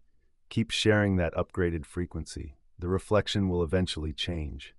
Remember, the mirror doesn't lie, it just repeats. Your task isn't to control what it shows, but to control the source of the reflection. When you shift inside, the world outside will adjust too. This isn't magic, it's how identity works. Here's a final tip. Every night, think about this question: what did life show me today, and what does that say about who I've been? This reflection helps reveal blind spots. It turns feedback into fuel. It highlights where your words, energy, and presence aren't quite in sync. It gives you the power to adjust, not out of shame, but from a place of mastery. Now that you're aware of the mirror principle and can decode your life as feedback, it's time to take control. Let's set up daily routines to program yourself internally before the outside world gets a chance to mess with you. Because if you don't set your vibe in the morning, the world will set it for you. You've figured out the reflection. You understand how life mirrors your beliefs, right down to the tiny details. Now the next step is not about just responding. It's about getting ahead of it all. Instead of reacting to what's around you, you're going to define who you are before anything else influences you. That's the magic of rituals. These aren't random habits or routines just for discipline. These are pre-planned identity scripts, intentional and repeatable actions that shape your tone, energy, and behavior into the person you want to be. Rituals help you set your identity on autopilot. Let's be clear. Every day, your system hits a reset button, going back to a blank slate. If you don't give it clear directions, it reverts to the you that's most familiar. And usually, that's the past version of yourself. Old thoughts, old feelings, old energy. That's the 24-hour cycle we'll tackle later. For now, your mission is this: preset your vibe every morning before the world tries to fill you with its expectations. Your mind is most up for programming right after you wake up. Your brain shifts from deep sleep to a state where it's open and ready to soak in possibilities. This is a prime time. If you scroll through social media, you hand over your identity to those algorithms. Checking emails, you let outside pressures rush in before finding your own clarity. Starting your day with chaos, that chaos becomes your story. Instead, kick off with intention, engaging your frequency, your language, and your movement. You write your own code this way. Now, let's create your ritual in 4 simple steps. First, focus on language. Use strong identity statements, not wishes or affirmations. Make them commands. I am the creator of my reality. My voice has power. I choose clarity, strength, and calm. Say these out loud. They're not magic. They kick your brain into gear. Your mind tunes into how you say it, not just what you say. Say it like a statement of truth. Second, add in emotional frequency. After you set your language, let yourself feel it. Use music, visualization, or movement to boost the emotional vibe of your identity. You don't need to feel overjoyed. Just be intentional. Ask yourself, what does the best version of me feel like right now, before anything happens? Grab onto that feeling and hold it for 2 minutes. Anchor it with your posture, your breath, and the images in your mind. Your mind will start to recognize what's true and believe in it. First, let's align your body. Now that your mind is engaged and your feelings are tuned in, you need your body to join the party. Move like the person you want to be. This could be as simple as stretching with awareness, walking confidently as if you're already living your ideal day, or spending a minute doing something active that energizes you. Your body reinforces your identity faster than your thoughts can keep up. When you move as if something is real, your nervous system just goes with it. Next up, let's think ahead. Before you leave your morning space, ask yourself one important question. What would my future self thank me for doing today? Don't list a bunch of things. Pick one. Just one action or decision that aligns with who you want to be. This is a signal to your system that we're not going backwards. Do that first, then let everything else fall into place. This morning ritual doesn't take much time. It's not a show, it's a way to prepare. You're training your system to embrace your new self as the norm. The more you do it, the more automatic it becomes. Let's lock this in.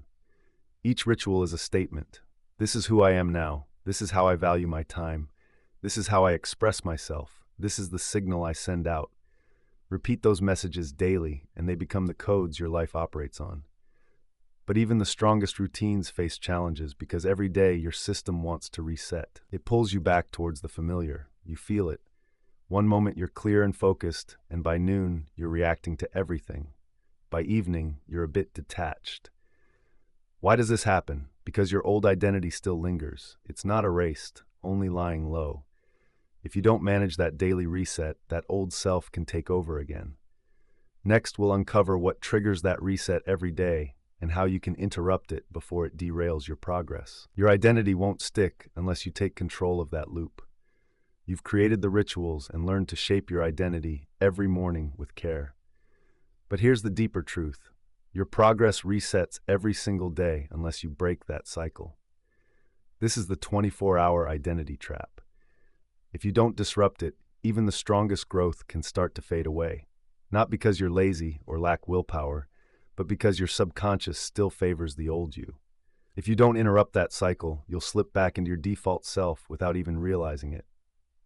Here's what's going on. Your subconscious loves patterns. It thrives on routine. Sleep resets those emotional experiences. Morning is a great time to check in with your identity. But by lunchtime, you might find yourself slipping back into old habits. Even if you start off strong, it's easy to start thinking, talking, and acting like your old self. You might wonder, why does this keep happening?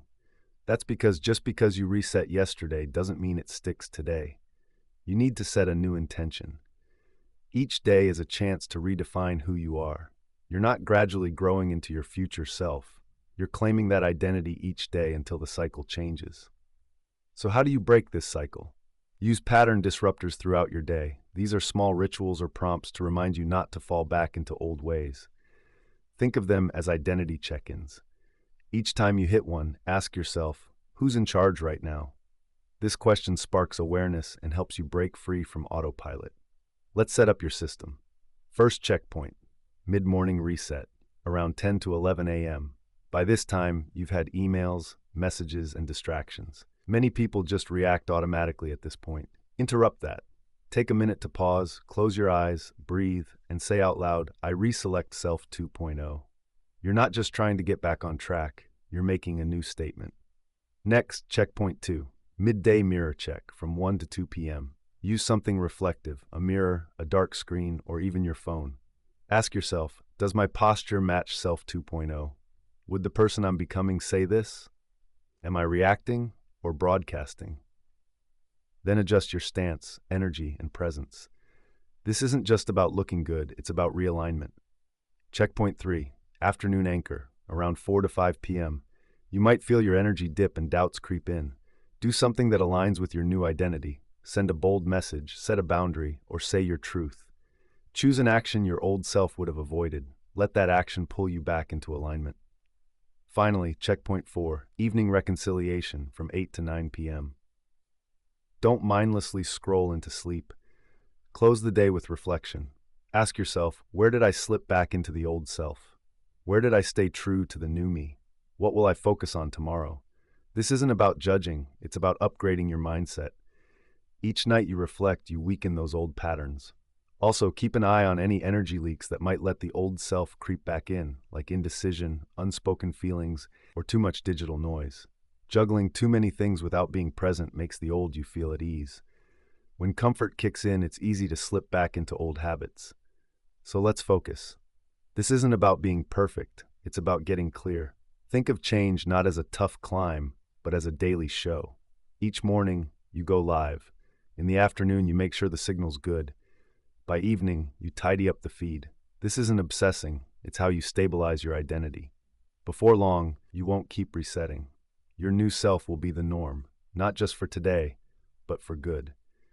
Now that you've broken free from the loop and are keeping your identity solid day after day, it's time to unlock the movie theater in your mind. We're diving into mental imagery. You'll learn to program your subconscious with clear, vivid visuals that make your new self feel like a done deal. When your mind sees it clearly, your reality starts to work along with you.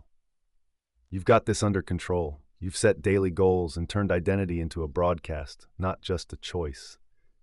Next, we're going deeper into your inner visual world. Remember, your subconscious doesn't use words, it uses images. The quickest way to reprogram who you are is through these cinematic experiences that spark belief and behavior instantly. This isn't just make-believe, it's visual encoding.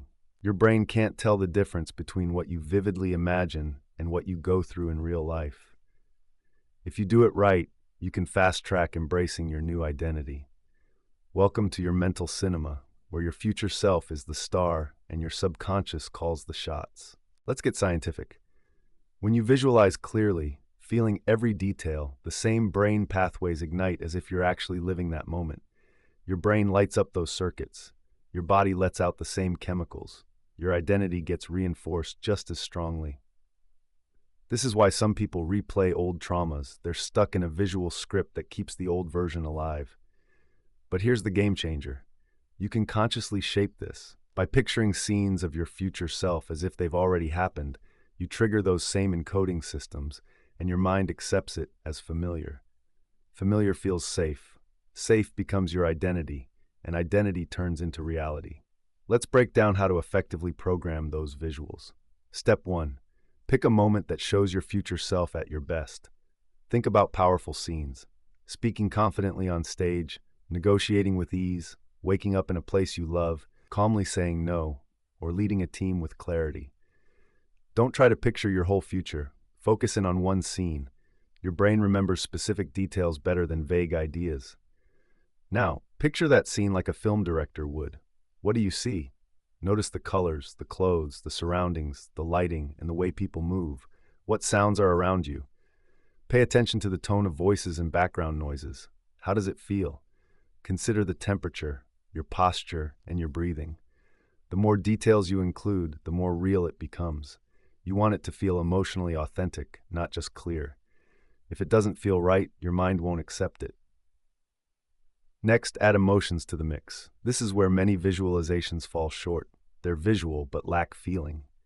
You need to infuse feelings into the experience. Calmness in your chest, strength in your spine, joy in your smile. The subconscious connects more with emotions than with logic. If your body believes it, your mind will too. After visualizing, act out the scene. Move, walk, talk, and breathe like it's already happening. This helps your nervous system know it's not just a dream, it's a command. The more you connect imagination with action, the more real it feels. Then change it up. Don't just repeat the same scene. Switch perspectives, add new elements, see it from different angles. You're not just watching, you're practicing from within the role. Do this every day, and your system will start to accept this new version of you that once felt so far away. Now, it feels possible, even inevitable. Let's get one thing straight. This isn't just a fanciful idea. This is about conditioning. You're training your nervous system to anticipate success and growth because it has already felt those moments, even if only in your mind. If you don't follow this process, your brain will fall back on old patterns, reinforcing an outdated identity filled with past failures or anxieties. That's still your mind working, but you're letting fear take control. Now take charge and use this method to set a new standard for yourself. When it comes to big conversations or making tough financial choices, think about your emotional limits. It's not just about how you feel, it's about how you show up in life every single day. Over time, as you rehearse the new you, that becomes more familiar than your old habits. That's when your nervous system catches up and starts to recognize this new normal. Your mind stops pushing back against your growth, and your actions begin to feel natural, not forced. Now that you've built your mental movie and your subconscious is starting to soak in the new version of you, it's time to tackle one last hurdle: delay. If your new identity is real, why are we holding back? Next, let's speed things up. I'll show you how to act in total harmony with who you want to be right now. The universe quickly responds to those who act like they've already made it. Belief shifts your thoughts, but truly embodying your new self changes your reality. You've laid the groundwork, rewired your brain, experienced those feelings, and visualized your future. Now it's time to step into it, no waiting until next week or after you read another book.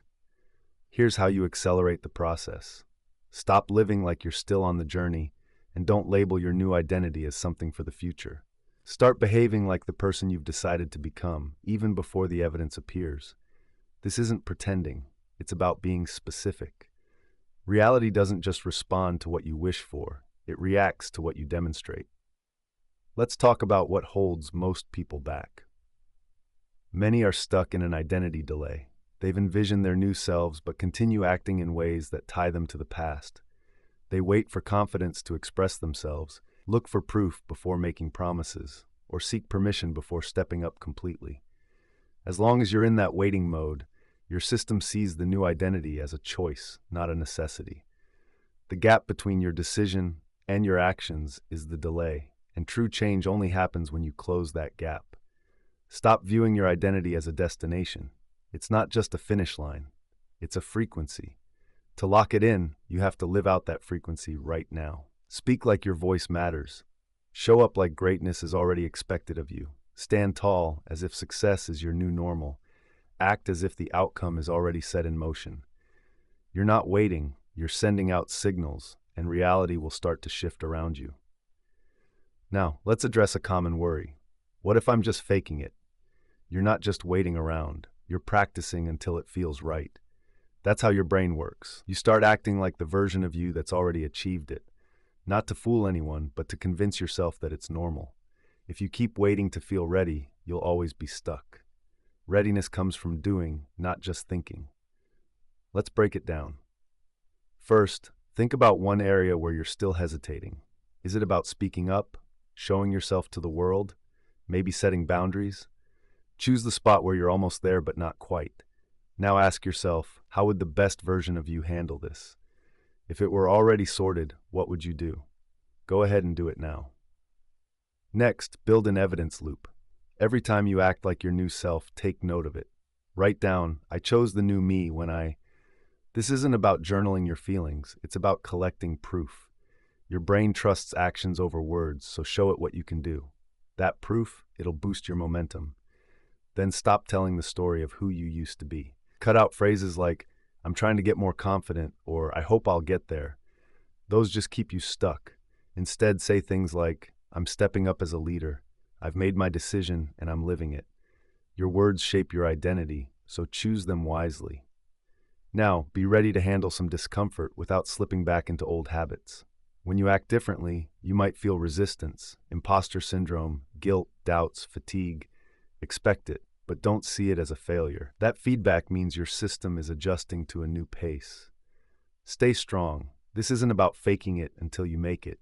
It's about living your truth until the world catches up. Your identity becomes solid when you stop needing outside validation. You stop asking if it's working or if people see the new you. Instead, you start saying, this is who I am. This is how I act. Here's the twist. The moment you stop needing proof of your change is exactly when proof starts pouring in. Your identity locks in before your life reflects it, not afterward. That's how you speed up the process. You don't earn your new self, you step into it and live from that belief until it shapes your world. But there's one more thing we need to talk about. As you grow, your old self might try to come back, sneaking in through unhealed wounds. Next, we'll dig into how to tackle that. We all carry hidden emotional wounds and traumas that tag along, dragging the past into our present. You can't fully embrace your future self if old pain keeps creeping back in. You've stepped into a new version of you, and you're on the right path. But as you gain momentum, you might notice something odd. Old habits, ones you thought were gone, start to resurface. Doubts you thought you conquered creep back in. It feels like ghosts haunting you. Why does this happen? Because there's still unfinished business in your mind. This is the power of identity trauma, those old, unhealed moments quietly rewiring you back to who you once were. Unless you face and clear these wounds, they'll keep reinstalling the old you. You can change a whole lot, but if you don't heal what's inside, it'll override everything you've built. Let's be clear. Identity trauma isn't just about what happened to you. It's about what you believed about yourself afterward. Think of the times you faced shame, rejection, or felt excluded. Your mind took those moments and turned them into rules like, I need to stay small to be safe, or if I speak up, I'll be hurt. These aren't conscious choices. They're ways of surviving.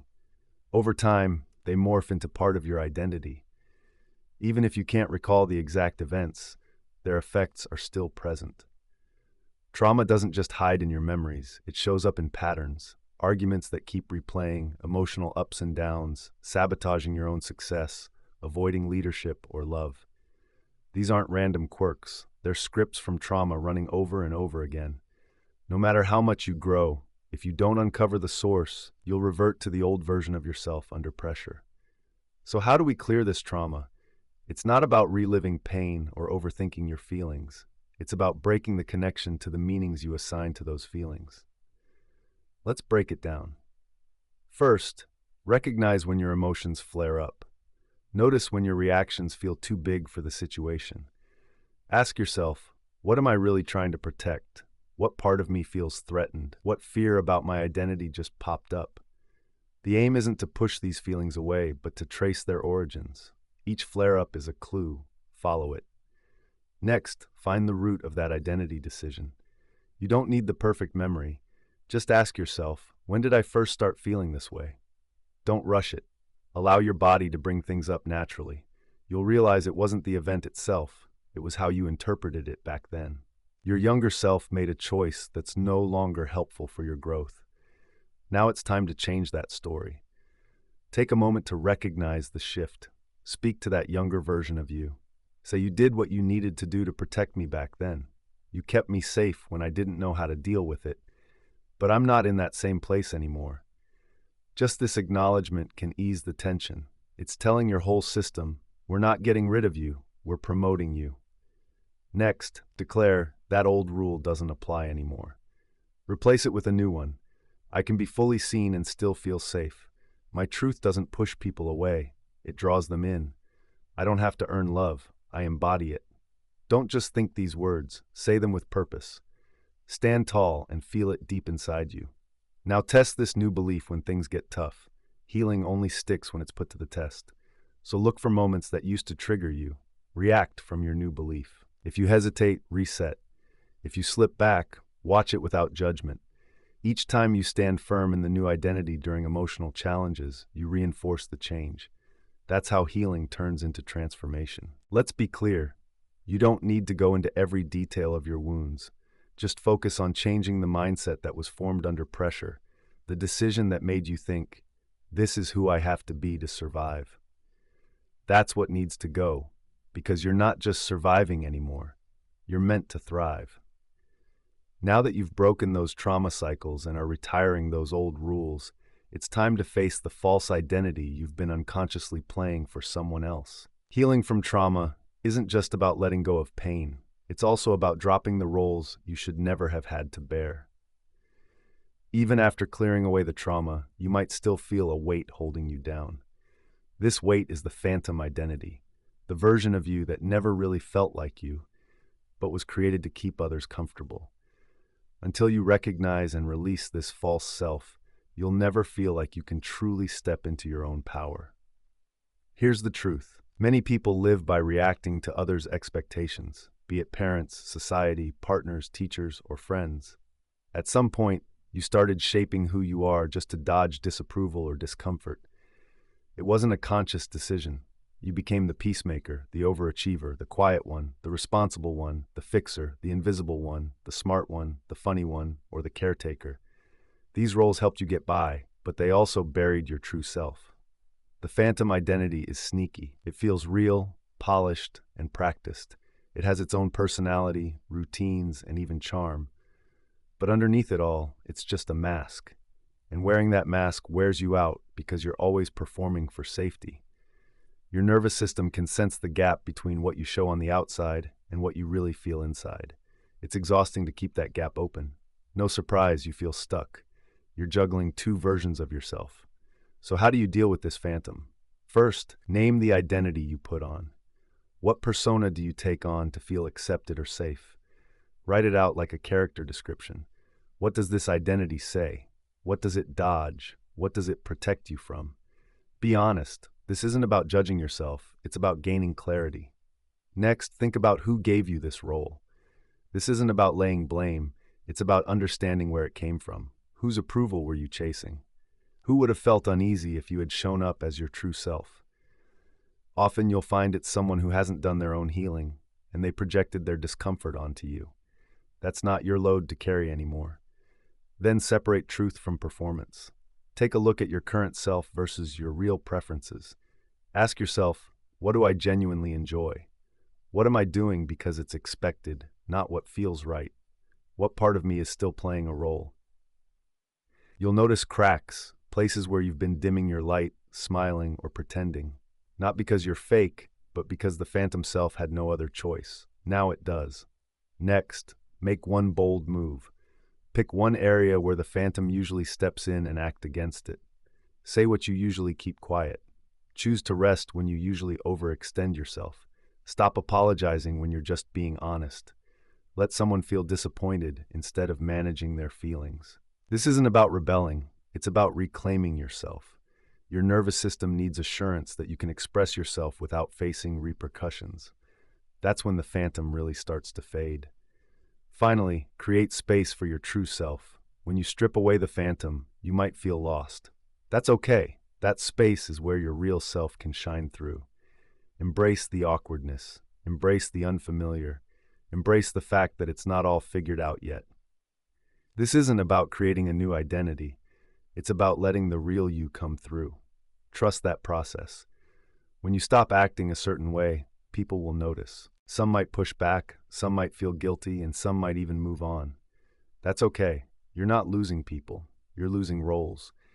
Anyone who loved the role you played instead of the real you wasn't truly aligned with you anyway. Now that you've let go of that fake identity, it's time to convince yourself that this new version is here to stay. We're about to dive into a whole new phase, a sort of rebirth. This isn't just a choice. It's a reality that your body needs to believe in. Even as you step into this new you, your mind is still looking for proof. You've let go of old pain. You've shed that false persona. You've acted as your future self, but something still feels off. You've shifted your mindset, changed your habits, even made choices that reflect the new you. Deep down, though, your mind hasn't completely accepted this new identity yet. It still questions and hesitates. Why does this happen? Because your nervous system doesn't recognize this updated version of you. You might feel like you've been reborn, but your subconscious is stuck on old settings. This is the final bit of the update, which we call quantum rebirth. Let's make this clear. Your subconscious doesn't process change through logic. It doesn't care what you want. It only knows what it has seen and experienced consistently. Until you show it proof, it will keep leaning on the past. You can talk about how you've changed, but your brain will only shift when you provide repeated evidence that backs it up. This isn't just about your brain, it's about energy too. Your energetic field is getting an upgrade. But until your system feels secure in this change, it won't stick around. If you're sensing some pushback, that's not a failure. It's your system asking, is this new version for real? Your job is not just to tell it, it's to show it. So, how do you do that? Start by noticing where your system still flinches. Watch for moments when the old self tries to sneak back in. Do you hesitate before being bold? Do you over-explain due to guilt? Do you revert to people-pleasing under stress? Do you feel like an imposter even after you've succeeded? Each of these reactions is a sign that your mind hasn't fully embraced the new programming yet. Don't shame it, just label it. Recognize that this is part of the journey. Leftover wiring, not identity or regression. To start rewiring, first, give yourself immediate proof. The quickest way to change that automatic response is to connect the trigger with a fresh action. For instance, when you feel the need to apologize for taking up space, pause, breathe, stay quiet. Let yourself experience that you can take up space and nothing bad will follow. That moment serves as new proof. Slowly, your brain starts to see that behavior as safe. Eventually, it feels normal. And when it feels normal, it becomes part of you. Next, speak as if you're already there.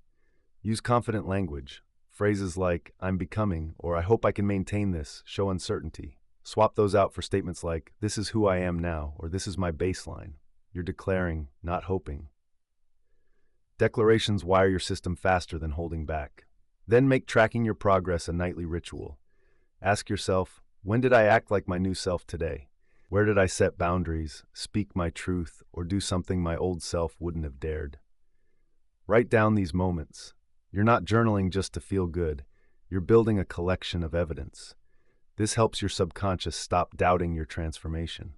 It sees you're not just trying to be new, you're living as new. Next, celebrate the small changes. Don't wait for huge victories.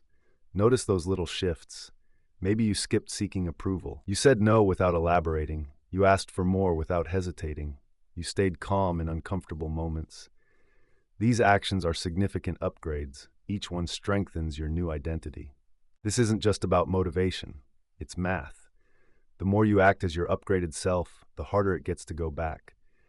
Soon, it becomes second nature. You won't need to remember who you are. You'll wake up feeling it because your system finally knows, this is me now. When your belief and actions align, you lock in your identity. To make it even stronger, we unlock two powerful words that instantly rewire your mindset. We activate the I am command line, showing you how to create your identity through conscious speech. You're not just hoping to become, you're becoming as you speak. Your nervous system is adjusting, and your patterns are catching up.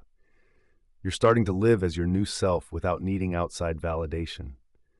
Unlock the most powerful way to shape your identity through language. We're talking about two specific words, I am. These aren't just simple pronouns with a verb. They're like magical commands.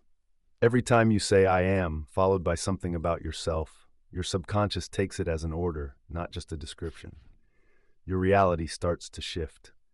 Let's be clear. The phrases you attach to I am program your identity. Think about it.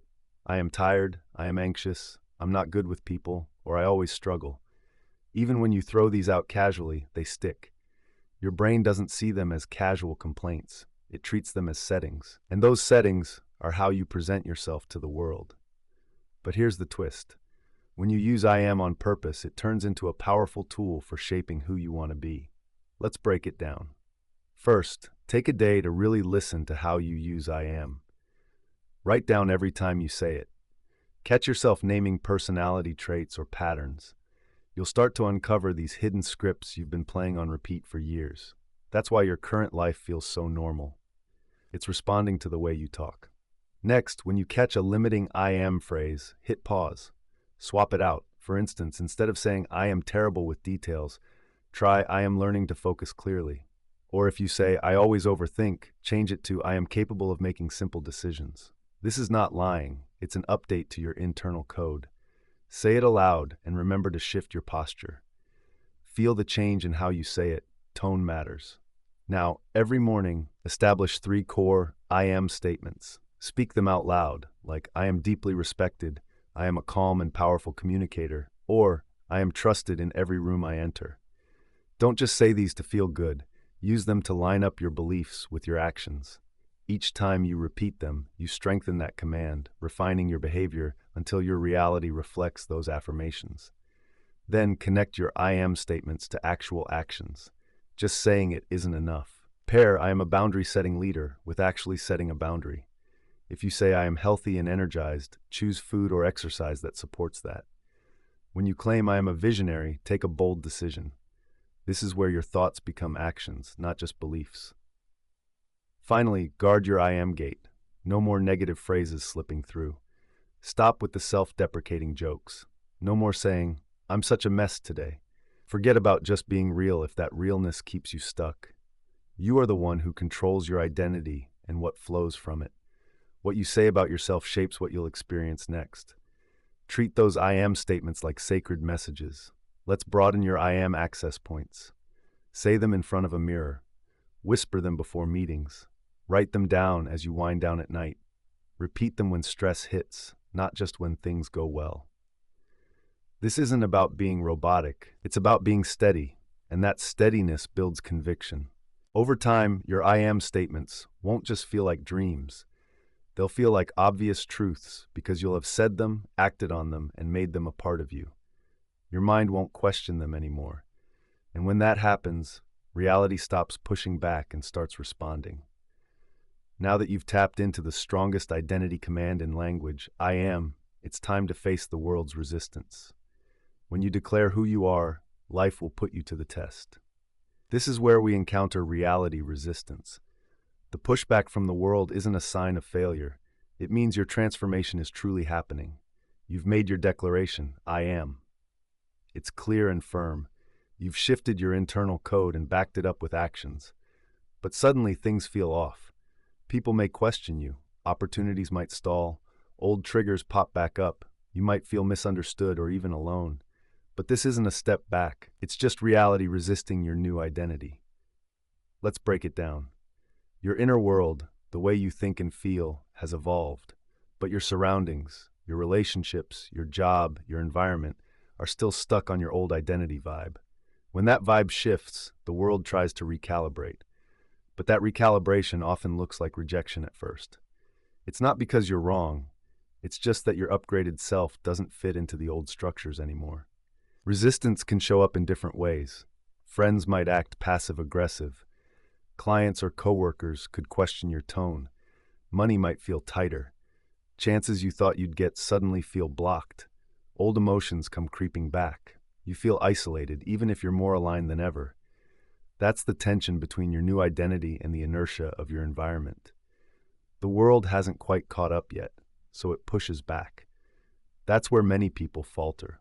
They see resistance and think it's a sign they're on the wrong path. They start second-guessing themselves, saying, maybe I went too far, perhaps I should dial it back. This might not last. But resistance isn't a rejection, it's a challenge to your resolve. The world is asking, is this new vibe just a phase, or is it your foundation? How you react will shape how quickly your reality shifts. Let's go through a few steps to tackle this with strength. First, recognize that resistance is a message, not a judgment. When pushback arises, take a moment to pause. Say this out loud. This isn't a punishment, it's a realignment. Reframe your thinking right away. You're not being punished, you're being seen by reality. And reality is responding in the only way it knows how, by mirroring you. Next, resist the urge to over-explain. When resistance hits, the instinct is often to justify your changes. Don't do it. Trying to explain your new self to those stuck on your old self is just an emotional drain. Let your actions do the talking. Let them feel the shift instead of just hearing about it. Then stay true to yourself, especially when questioned. If someone says you've changed, why are you acting this way? You used to be so laid back. Remember, that's not feedback. It's just them trying to adjust. Stay in your energy. Don't mold yourself to ease their discomfort. Their resistance isn't your burden to carry. Next, observe the shift in responses. Instead of dwelling on the pushback, notice what's aligning with your new self. Ask yourself, who or what has entered my life that reflects this new me? What clarity do I have now that I lacked before? What choices feel obvious because of this pressure? Every time you stand your ground, your clarity rises and your vibe sharpens. Lastly, establish a new emotional base. Resistance will try to pull you back into old feelings, guilt, doubt, shame, fear. Interrupt that cycle by choosing a calm, grounded state. Stay steady and non-reactive. You're not fighting against the world. You're outlasting its attempts to recalibrate. Your only job is to remain firm. You've likely heard, first they ignore you, then they laugh, then they fight, and then you win. This applies perfectly here. You're in the fight stage. But winning here doesn't mean beating others. It means embedding your new vibe so deeply that the world has no choice but to adjust. Let's be real. Some things will leave your life. people, projects, paths, partnerships, they'll exit. That's not a loss, it's clearing the way. You're not being rejected, you're being refined. What remains aligns perfectly with you. What leaves? It wasn't meant for where you're going. And what comes next? That will feel just right.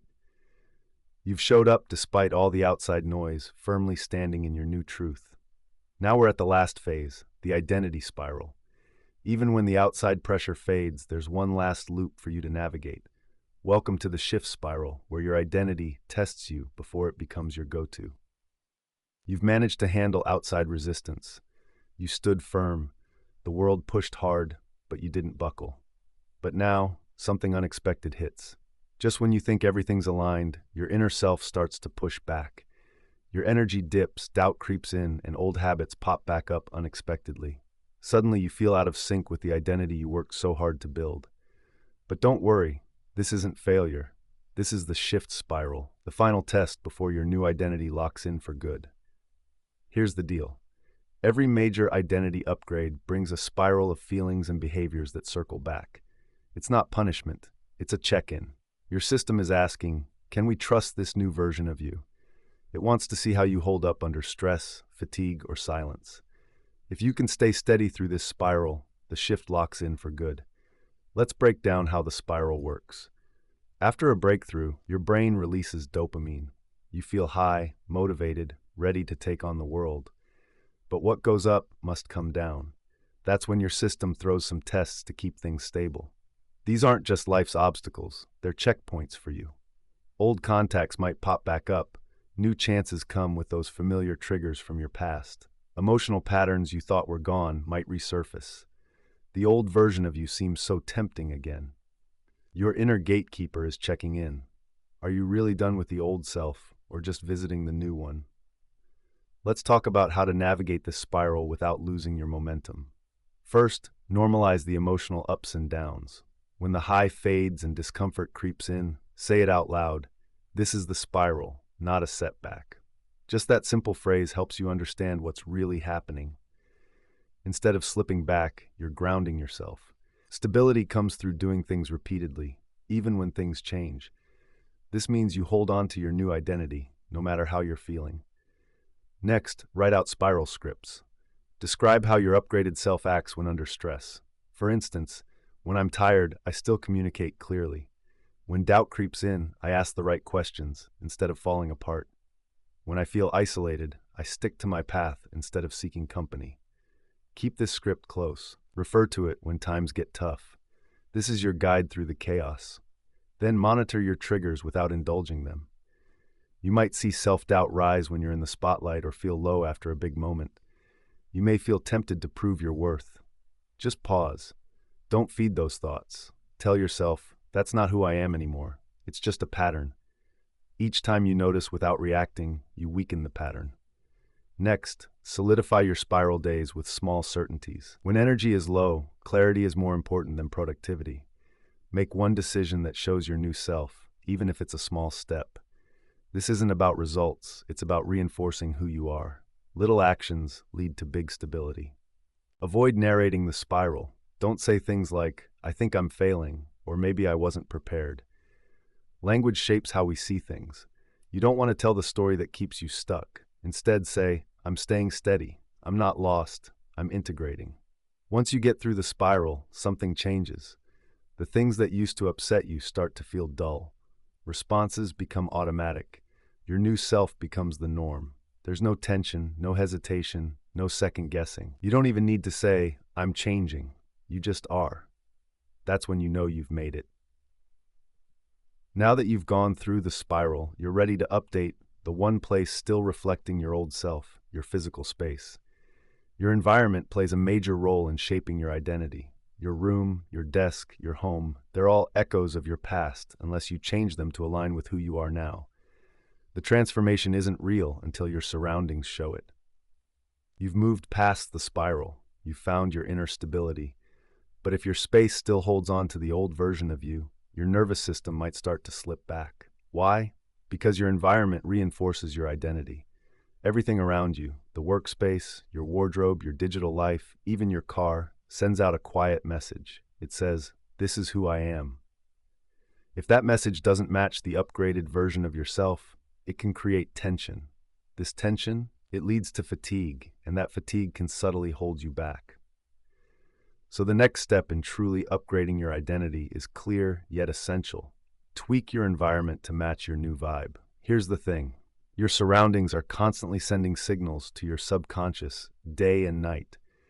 These signals come with a sense of familiarity, and what feels familiar becomes your new normal. Even if you've done the inner work, your mind will still lean toward what your environment suggests you are. Let's break that down a bit. A messy desk might say you're falling behind. A crowded closet can whisper you can't make decisions. Those unread books, they scream, you start things but never finish. And old photos or clothes can keep alive a version of you that's long gone. You might think these items don't matter, but they do. Everything is sending a message. Now let's get into it. You don't have to overhaul your life overnight. What you need to do is start being honest in your environment. Here's the first step. Walk into each room and ask yourself, does this show who I want to be? Don't overthink it, just feel it. Imagine you're visiting someone else's space, trying to figure out who they are. What would you guess about them just by looking around? Are they decisive? Do they have a clear vision, or is it all chaotic? This check-in reveals what message your space sends you every day. Next, let's tackle identity residue. This is anything around you that pulls you back to an old version of yourself. It could be clothes you don't vibe with anymore, notes from past selves, decorations that aren't your style, gifts from relationships that have faded, or items you feel you should like but don't. Each of these things has its own energy. Cleaning them out isn't just tidying up, it's about breaking away from old anchors. This isn't about living minimally, it's about aligning with your true identity. Finally, create physical reminders of who you want to be. Imagine someone walks into your space. Would they feel your new identity? Let's make that clear. Add things that showcase where you're going, not just where you've been. Think visual affirmations, not just cheesy posters. Actual items that inspire confidence and clarity. Rearrange things to spark that focus and align with the person you're evolving into. Change your furniture to create a fresh vibe. Use technology that helps you, not distracts you. Choose books that align with your current mindset, not your past. Your surroundings reflect your choices. Every item you own is a reminder. Every arrangement is a decision. Now let's talk about your digital space. Many people overlook this area. Your phone, your computer, your social media feeds, these are like rooms in your identity home. Unfollow anyone who brings on feelings of shame or comparison. Get rid of apps that steal your focus. Unsubscribe from emails that create a sense of urgency. Organize your phone like a workspace, not a treasure chest. Your thumb knows where to go by habit. How you set it up influences your daily mindset. So give that layout a refresh. Next, make tuning your environment a regular practice. This isn't just a one-time declutter, it's an ongoing adjustment. Ask yourself what feels outdated in your space. What would the best version of you never accept here? What small change can elevate your energy? This is all about refining your identity. It's not about having the perfect home. It's about creating a space that reminds you that your life has evolved. The outcome of aligning your environment is powerful. You wake up with energy. You make better choices. You feel less conflicted inside. You need less motivation to be yourself because your space supports you, not battles against you. That's true alignment, and it sparks momentum. Now that your environment reflects your growth, there's one last adjustment to make. The people in your life. Your surroundings can either help propel you forward or hold you back. The relationships you have rewrite who you are in real time. Next, we'll explore how to improve your inner circle without drama and how to stay true to your new self even when others try to pull you back. You've transformed your space and established signals that resonate with your new identity. But remember, people have an even greater influence than objects. They don't just change your mood, they can support or challenge your identity. If you don't update your relationships, even your most significant personal changes can fade away due to unspoken social ties. Let's be clear, you've been shaped through your connections, not just supported. Every time you connect with someone who still sees you as your old self, your identity faces a challenge. If you want to protect your new self, you've got to learn how to handle those interactions. Here's the deal. Every relationship you keep shows a version of you. Sometimes it's the current you, sometimes it's outdated, and sometimes it's just not good at all. This doesn't mean you have to cut ties the minute there's a disagreement. Instead, ask yourself, does this person help me grow or pull me back? Do I feel alive after talking to them or drained? Do they celebrate who I really am, or do they squirm when I express it? Each conversation is like a coding session. If you're not careful about what you take in, you might find yourself slipping back just to keep the connection. So here's how to protect who you are while upgrading your relationships. First, figure out your roles in relationships. Who do you become around each person? Are you the fixer, the listener, the performer, the laid-back one? These roles help keep the peace, but they can trap you. You might not be fully seen. Instead, you're getting boxed in. Next, take a look at your unspoken agreements with people. These are the silent contracts you have. For instance, you might dim your light if they approve or hold back if they never question you. Most of these pacts were formed without saying a word, but they're reinforced every day. Now's the time to rewrite them. Either the relationship needs to grow, or it's time to let it go. Then start making small assertions. You don't need to announce your growth, just live it. Keep it simple, speak clearly, take your time before responding, and don't feel the need to explain your choices. Push back against old inside jokes that don't sit right anymore. Say no without adding sorry. These little shifts shake up the old agreement and force the other person to readjust or show their discomfort. After that, stay steady when others push back. When you change, it can rattle people, not because they dislike you, but because your growth disrupts their usual routine. Expect some questions like, why are you acting so serious? Don't feel the need to defend yourself or debate it. Just remember, this awkwardness means you're growing. You're not here to make everyone else comfortable. You're here to hold on to your own path. Finally, choose your supporters wisely. You don't need a crowd cheering you on. It's better to have a few people who truly uplift you. You need a few people around you who truly reflect who you are now, not who you used to be. Speak in your upgraded voice. Choose clarity over comfort. Encourage growth, not consistency. Nurture those connections. These aren't just cheerleaders. They're your identity supporters. They'll keep you accountable for the new you, even on those off days when you forget. Remember, you can love someone a lot and still outgrow the relationship. You can appreciate what someone did for you and still set a boundary. You might feel a bit lonely sometimes, but that doesn't mean you should compromise on your growth. This isn't about arrogance, it's about alignment. An aligned identity doesn't waver because of old memories. It stands firm in integrity. Now that you've got the right people in your life who reflect or respect your new vibe, it's time to tune into reality itself. Life isn't just happening around you, it's actually communicating with you. Next, we'll explore how to decode the feedback coming from reality. Every event, every trigger, every win or setback is providing insights about your identity, real time. You've changed your inner world and revamped your environment. You've adjusted your relationships, and yet something still feels off. Reality is talking to you, but not through mysterious signs or superstitions. It's through events, results, delays, breakthroughs, and triggers. Everything in your life is giving you feedback, and it's not about your worth, it's about your identity signal. Your reality is constantly in dialogue with how you see yourself. Let's be clear, you're not being rewarded or punished, you're being mirrored. The challenges you face, missed opportunities, last-minute hiccups, surprising successes, and delays, these aren't random. Reality is a responsive system that carefully tunes into your dominant identity. If you're sending out a vibe of, I am powerful, but your actions say otherwise, reality will pick up on that signal, not just your words. So here's the breakthrough. You don't have to figure out your entire life plan. What you need to do is listen to the feedback you're getting and adjust the way you see yourself.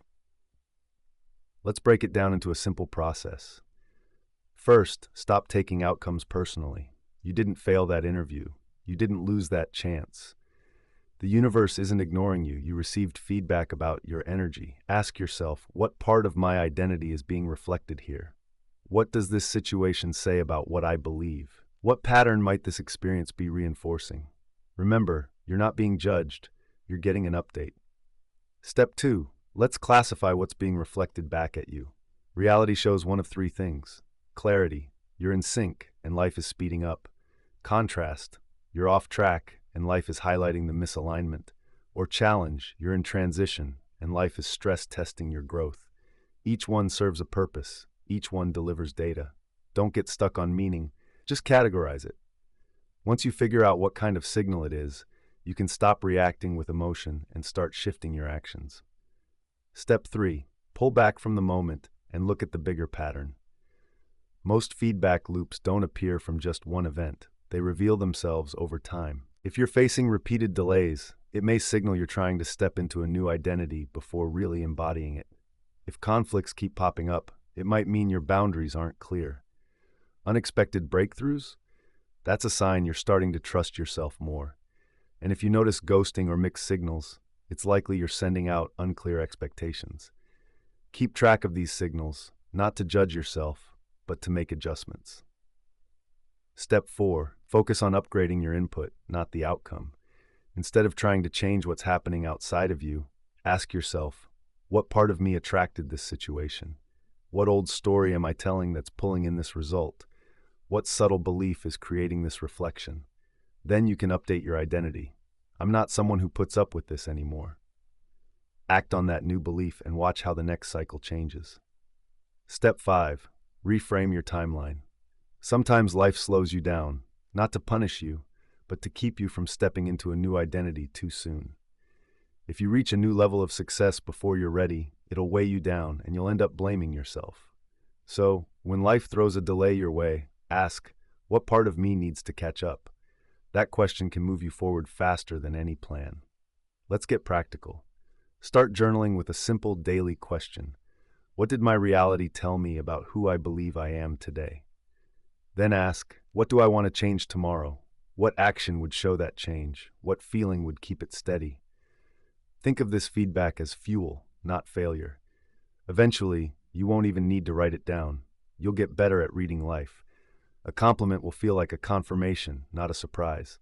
A trigger will become a message, not a threat. A loss will turn into redirection, not punishment. And winning, that's just how you calibrate, not a boost to your ego. That's when you'll stop chasing after alignment. You're in alignment. Now that you can understand reality more like a code, and every outcome gives you insights for refining your identity, you're set to change time itself. Let's dive into how your identity influences your view of time and how you can tap into a youthful, renewed energy. This isn't about fancy biohacks. It's about being flexible with your identity. Who you are shapes how old you feel, how quickly you burn out, and how rich your life experiences are each year. Let's tackle one of the biggest misconceptions. Time isn't fixed, and your age is more than just numbers. It's about your identity frequency. Most people aren't aging because of biology. They're aging through predictability. Their personalities harden, their routines stay the same, and their curiosity fades away. What happens next? They turn into versions of themselves that just repeat old patterns, calling it maturity. This is psychological aging, and guess what? It's something you can change. Think about it. Your brain doesn't age with each birthday. It ages according to how elastic your thoughts are, your ability to see and process new experiences. Every time you try something new, shift your perspective, take a risk, or channel a different version of yourself, you spark cognitive youth. But when your identity becomes rigid, everything else tightens up. Thought patterns loop, emotional flexibility disappears, and your choices shrink. Your sense of wonder fades, and you start aging on a deeper level. So here's the breakthrough. Youth isn't just a phase. It's a byproduct of keeping your options open. When your identity stays flexible, your brain, body, and emotions adapt. If you want to feel younger and more alive, you don't need supplements or strict regimens. You need to surprise yourself again. Here's how you can make that happen. First, take a close look at your daily patterns. Ask yourself, what do I do the same way every single day? What beliefs have I stopped questioning? Which places do I steer clear of that I used to explore? Am I stuck in routines instead of truly being present? These aren't just habits, they're ruts, and ruts aren't helping you, they're making you age. Next, break those loops. Shake things up, take a different route. Use your non-dominant hand. Switch chairs. Start a chat with someone you wouldn't usually talk to.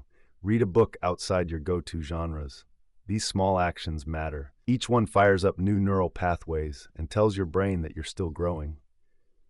Lastly, seek out experiences that stretch your identity. This isn't just about picking up new hobbies, it's about pushing yourself toward growth. Try learning something disruptive. Think about something you struggle with, immersing yourself in a new culture or diving into a different discipline. Practicing mindfulness when the pressure's on. Allowing yourself to look silly on purpose to shake off ego. These are tools that can make you feel alive and even younger. Next up, embrace curiosity as your go-to mindset. Ask more questions, not just to sound smart, but to keep your brain awake. Try this loop. What am I missing? What would my future self see here? What if I'm wrong, but in a good way? Curiosity keeps your mind flexible, and flexible minds don't age. Now let's talk about weaving novelty into who you are. Stop saying things like, "I'm not the adventurous type." Each time you say that, you're freezing your personality in place. Instead, tell yourself, "I'm always becoming." When you allow your identity to be fluid, time can't cling to you. You stop counting years and start cherishing moments. Soon, folks will say things like, "You seem different, you're glowing." That's not just good skincare, it's about creating a new vibe. You've let go of rigidness and stepped back into the possibilities of youth. Now that you're feeling this newfound fluidity, it's time to make lasting changes. Next, we'll look at habits as powerful forces. Think of how to align your consistent behaviors with your new identity so strongly that they pull you into your future. You've redefined your thoughts, emotions, and even your relationships, and now it's time to solidify all that. Even with all this transformation, if your daily actions don't match your new identity, you might slip back. It's not about failure, it's about gravity. Your identity needs reinforcement, but it also needs ritualization, not in some repetitive way, but as actions that pull you into who you want to become. Every action you take either strengthens your future self or drags you back to your old ways. Habits aren't just chores, they're loops of identity. Each time you repeat one, you build a stronger neural pathway. The stronger that path, the more it pulls you back. That's what we call a neural gravity well. When you repeat a habit enough, it becomes so powerful that it drives you forward, even when motivation dips, emotions fluctuate, or thoughts get cloudy. So if you want your upgraded self to be the one you default to, you don't need a whole bunch of new habits. Just a few deep ones will do the trick. Gravity wells reflect who you are, boost your vibe, cut down on decision fatigue, and require no willpower. They bring emotional certainty. This isn't just about being efficient, it's about automating your identity. So where do you start? First, pinpoint your non-negotiable self-signal. Ask yourself, what's one daily habit that shows I'm this new version of me? What action can instantly remind me of who I'm becoming? What pattern, if broken, would spoil my progress? This is your keystone habit. It represents your whole identity structure. Don't aim big, aim true. Maybe it's a specific morning routine, speaking up in a daily conversation, writing a line in your identity journal, or taking a moment before making a decision that you used to make on autopilot. Just start there. Next, connect it to emotions, not outcomes. Don't do it just to achieve something. Do it to feel that new vibe. This habit isn't just a step towards a goal. It's you practicing who you are. Let the emotions of your new identity wash over you while you do it. Let your body say, "This is me now." That emotional connection is what makes the habit stick, beyond just repeating it. Now make it easy. Remove any friction. Don't turn it into a heroic effort. Make it clear, simple, and immediate. Clear away any obstacles. Set things up the night before. Automate your access. Decide in advance what cues will trigger your habit. The easier it is to kick off, the faster it becomes second nature. Your identity strengthens when the effort fades away and consistency stays. Then focus on tracking your streak, not the results. Don't measure the habit by outcomes. Measure it by how many days you've kept it going. How strong is that gravity well? How little do you think about doing it? When you reach that point, it's driving you, not the other way around. Finally, create rituals for starting and finishing your habit. Begin with a phrase or gesture that says, "I'm in self-alignment now." This could be a breath, a phrase, walking through a door, or a hand gesture. It's not just fluff, it primes your brain. Wrap up your habit the same way, like closing a tab and locking in that frequency. These rituals become mental anchors for transformation. Now just watch. You won't need to remember who you are. You won't have to force yourself to behave differently or pick apart every thought or reaction. You'll just do the habit, and it'll take care of the rest. You've created a frequency vortex. Now your body leads your mind into alignment, not the other way around. But be aware, there's one thing that can disrupt this flow: your internal voice, that constant commentary in your head. Your inner voice can either help elevate you or quietly drag you down. Let's dive deeper into establishing good habits. You've already created routines that push your body forward. Now it's time to work on your mind. We're creating a self-talk system. Think of it as a way to automate your identity reinforcement with the words you say to yourself when nobody's watching. You've set up a foundation.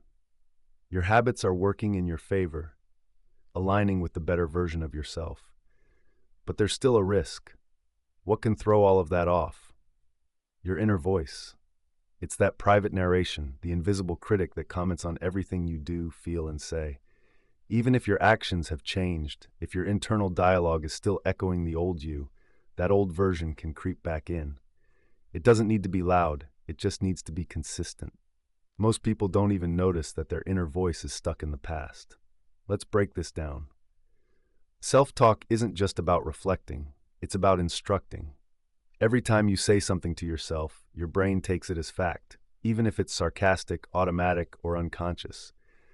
Comments like, "I always mess this up," or "they think I'm too much," seem harmless, but they're actually reprogramming commands, changing your identity without you realizing it. Left unchecked, these thoughts create a loop. Your behavior might improve, but if your inner critic remains, your identity stays anchored. Now let's flip that script. Imagine your self-talk as your biggest cheerleader. Picture your mind speaking like the person you're aiming to become. That's what we're crafting, the self-talk quantum loop. Here's how to do it. First, recognize your usual inner commentary. Pay attention to not just what you say, but how you say it. Is your tone dismissive, anxious, doubting? Even if your words seem neutral, the way you say them changes everything. For instance, "I'll try again tomorrow" sounds different if your tone is defeated. So track not just the words, but also the tone. Then label it. That's the old voice trying to break in. Recognizing it can snap you out of that trance. Second, write affirmations that feel real, not just cliché phrases stuck to your mirror. Create practical self-talk lines you'd say in tough moments. For example, "I've conquered tougher challenges than this." That familiar voice? It doesn't have to be the truth. Let's focus on this new energy. No backing down now. Keep pushing forward. You're creating a library of inner calm, not just repeating scripts. Now we're moving to step 3, interrupting those patterns with real-time corrections. Catch that inner critic as it pops up and change the narrative right then and there. Instead of saying, "I'm such an idiot," flip that to, "I missed a cue, but I'm adjusting." Forget what they may think. They're not the authority here. Trust your own alignment. Feeling overwhelmed? That's just growth in action. Stick with it. The true power lies in how you redirect in the moment.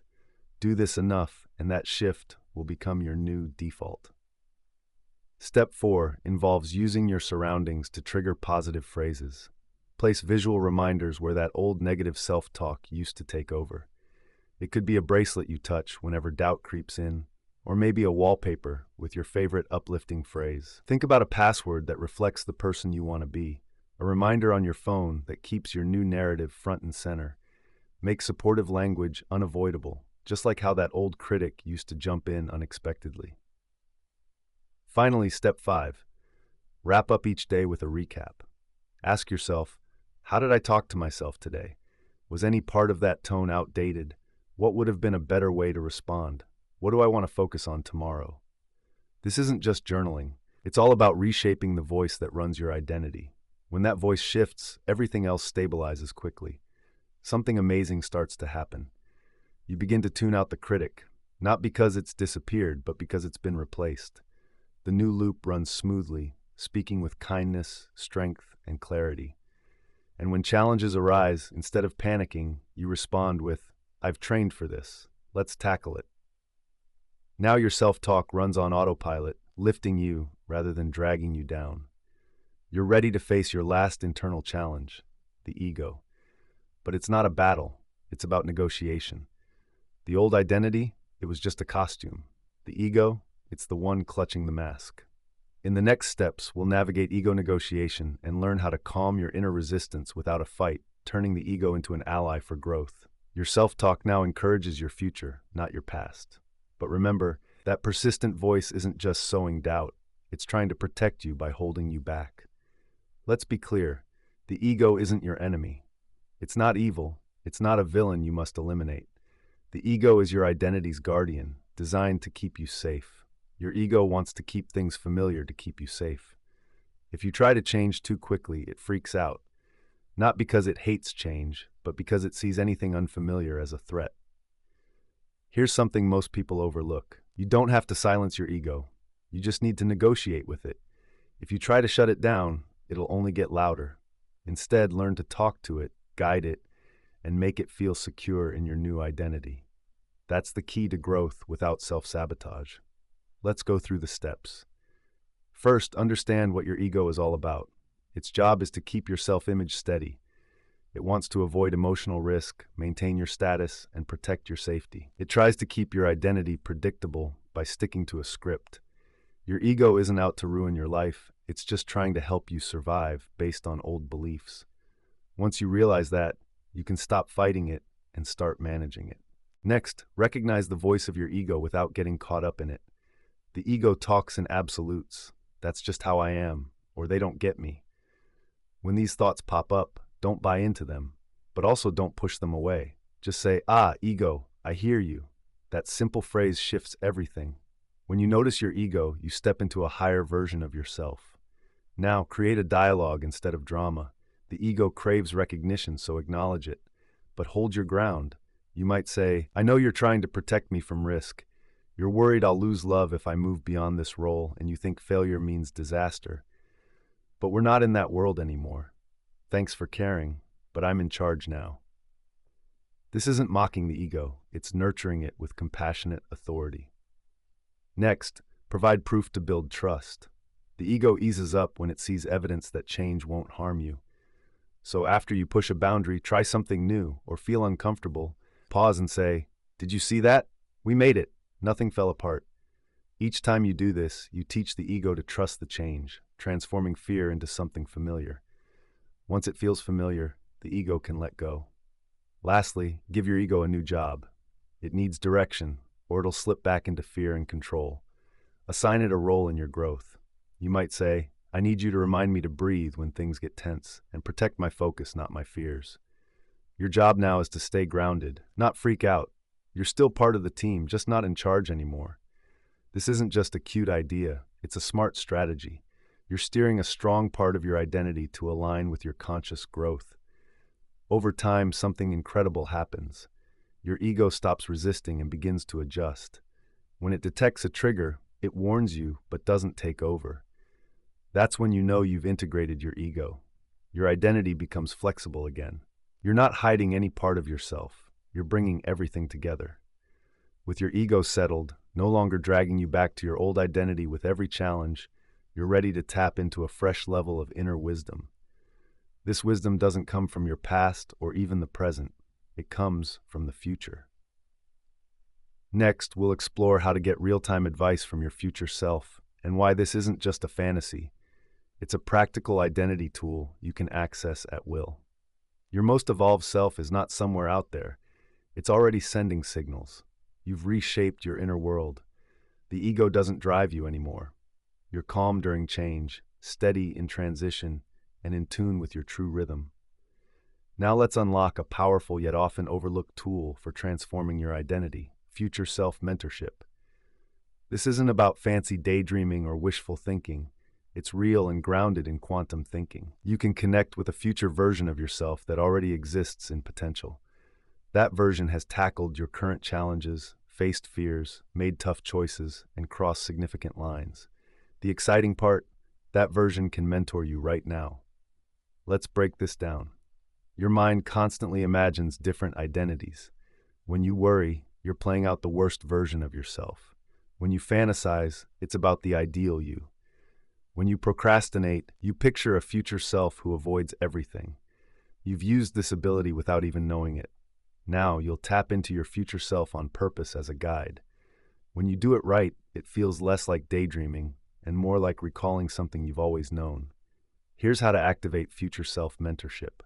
First, pick a clear vibe, not just a goal. Your future self isn't merely richer, fitter, or happier. There's a distinct energy.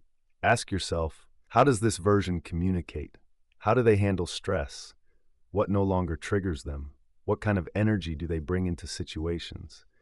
That energy is your doorway, not just a destination. You're not trying to become them. You're aiming to connect with them. Next, set up a ritual for your meetings. Choose a specific time and place to meet your future self. It might be as simple as closing your eyes for 5 minutes after waking up, taking a walk while asking questions aloud, or writing in your journal starting with, "What would you do about this?" Rituals create repetition, and with repetition, you gain access. Don't push for answers. Instead, pause and listen. Guidance comes to you through intuition, through your body language, or in moments of sudden clarity. Next, focus on asking the right questions. Don't clutter your space with vague asks. Instead, ask, "What truth am I avoiding?" Or "What behavior could I change right now?" Think about, what's one thing you wish I'd stop doing immediately? And what would you say if I hesitated? Let those answers flow without censoring yourself. You're not trying to be smart. You're just making yourself open and available. Then take action on what you receive immediately. This step is crucial. Don't just jot it down and think about it later. Do something your future self would do within the hour, even if it's just a small gesture. Send that message. Say no to something. Adjust how you're standing. Make that decision. Each action strengthens your connection. You're building a bridge to your identity, grounded in real actions, not just daydreams. After you act, finalize it by acknowledging it. Say, "This is what alignment feels like." Your subconscious is taking notes. Over time, you start to see a pattern. When I seek guidance, I act quickly. When I act quickly, clarity follows. And with that clarity, I trust myself more. The loop feeds into itself. Your future self transforms from being just a mentor into a reflection of who you are. Eventually, something remarkable happens. You stop needing to ask what they would do. You start doing it.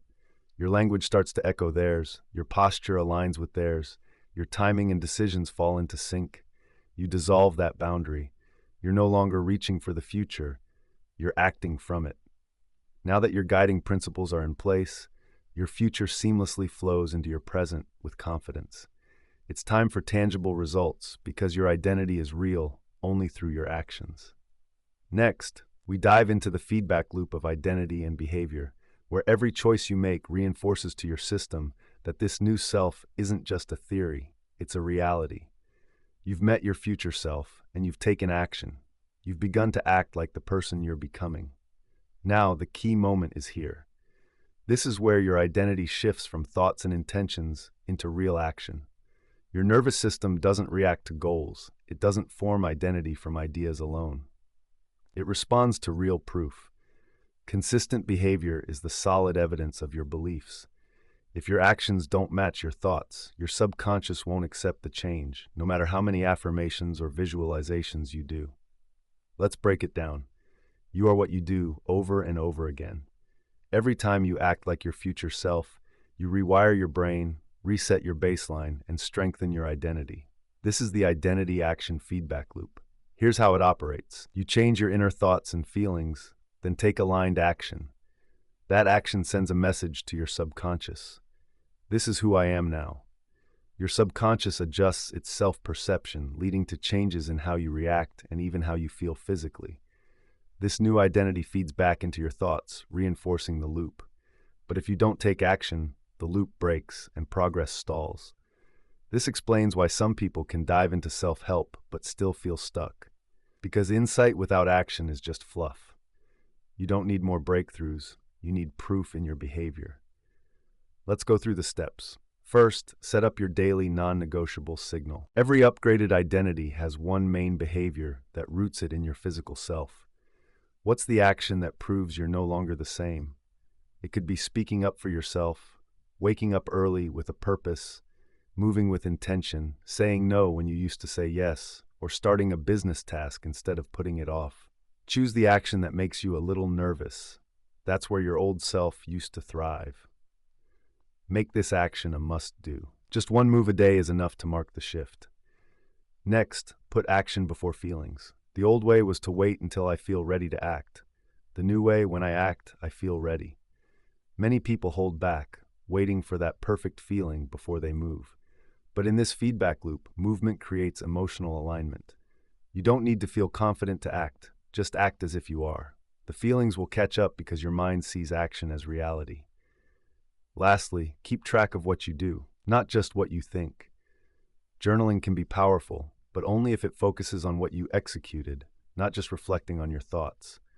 Ask yourself, what did I do today that reflects the person I want to be? What action did I take? Old habits can pull you back, but you can break free.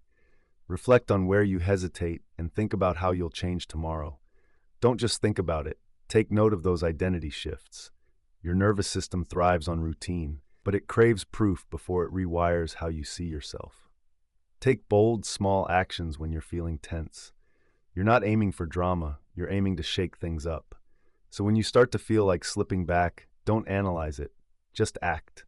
Stand up when you'd usually shrink back. Speak out when you would stay quiet. Walk away instead of arguing. Initiate what you tend to dodge. These small, brave moves create a significant shift. Each time you act differently, you reinforce that you're not living by old patterns anymore. At the end of the day, acknowledge your growth. You don't need applause. You need to recognize your own progress. Say to yourself, I acted in alignment today. That single choice made a difference. I have proof I'm becoming this new person.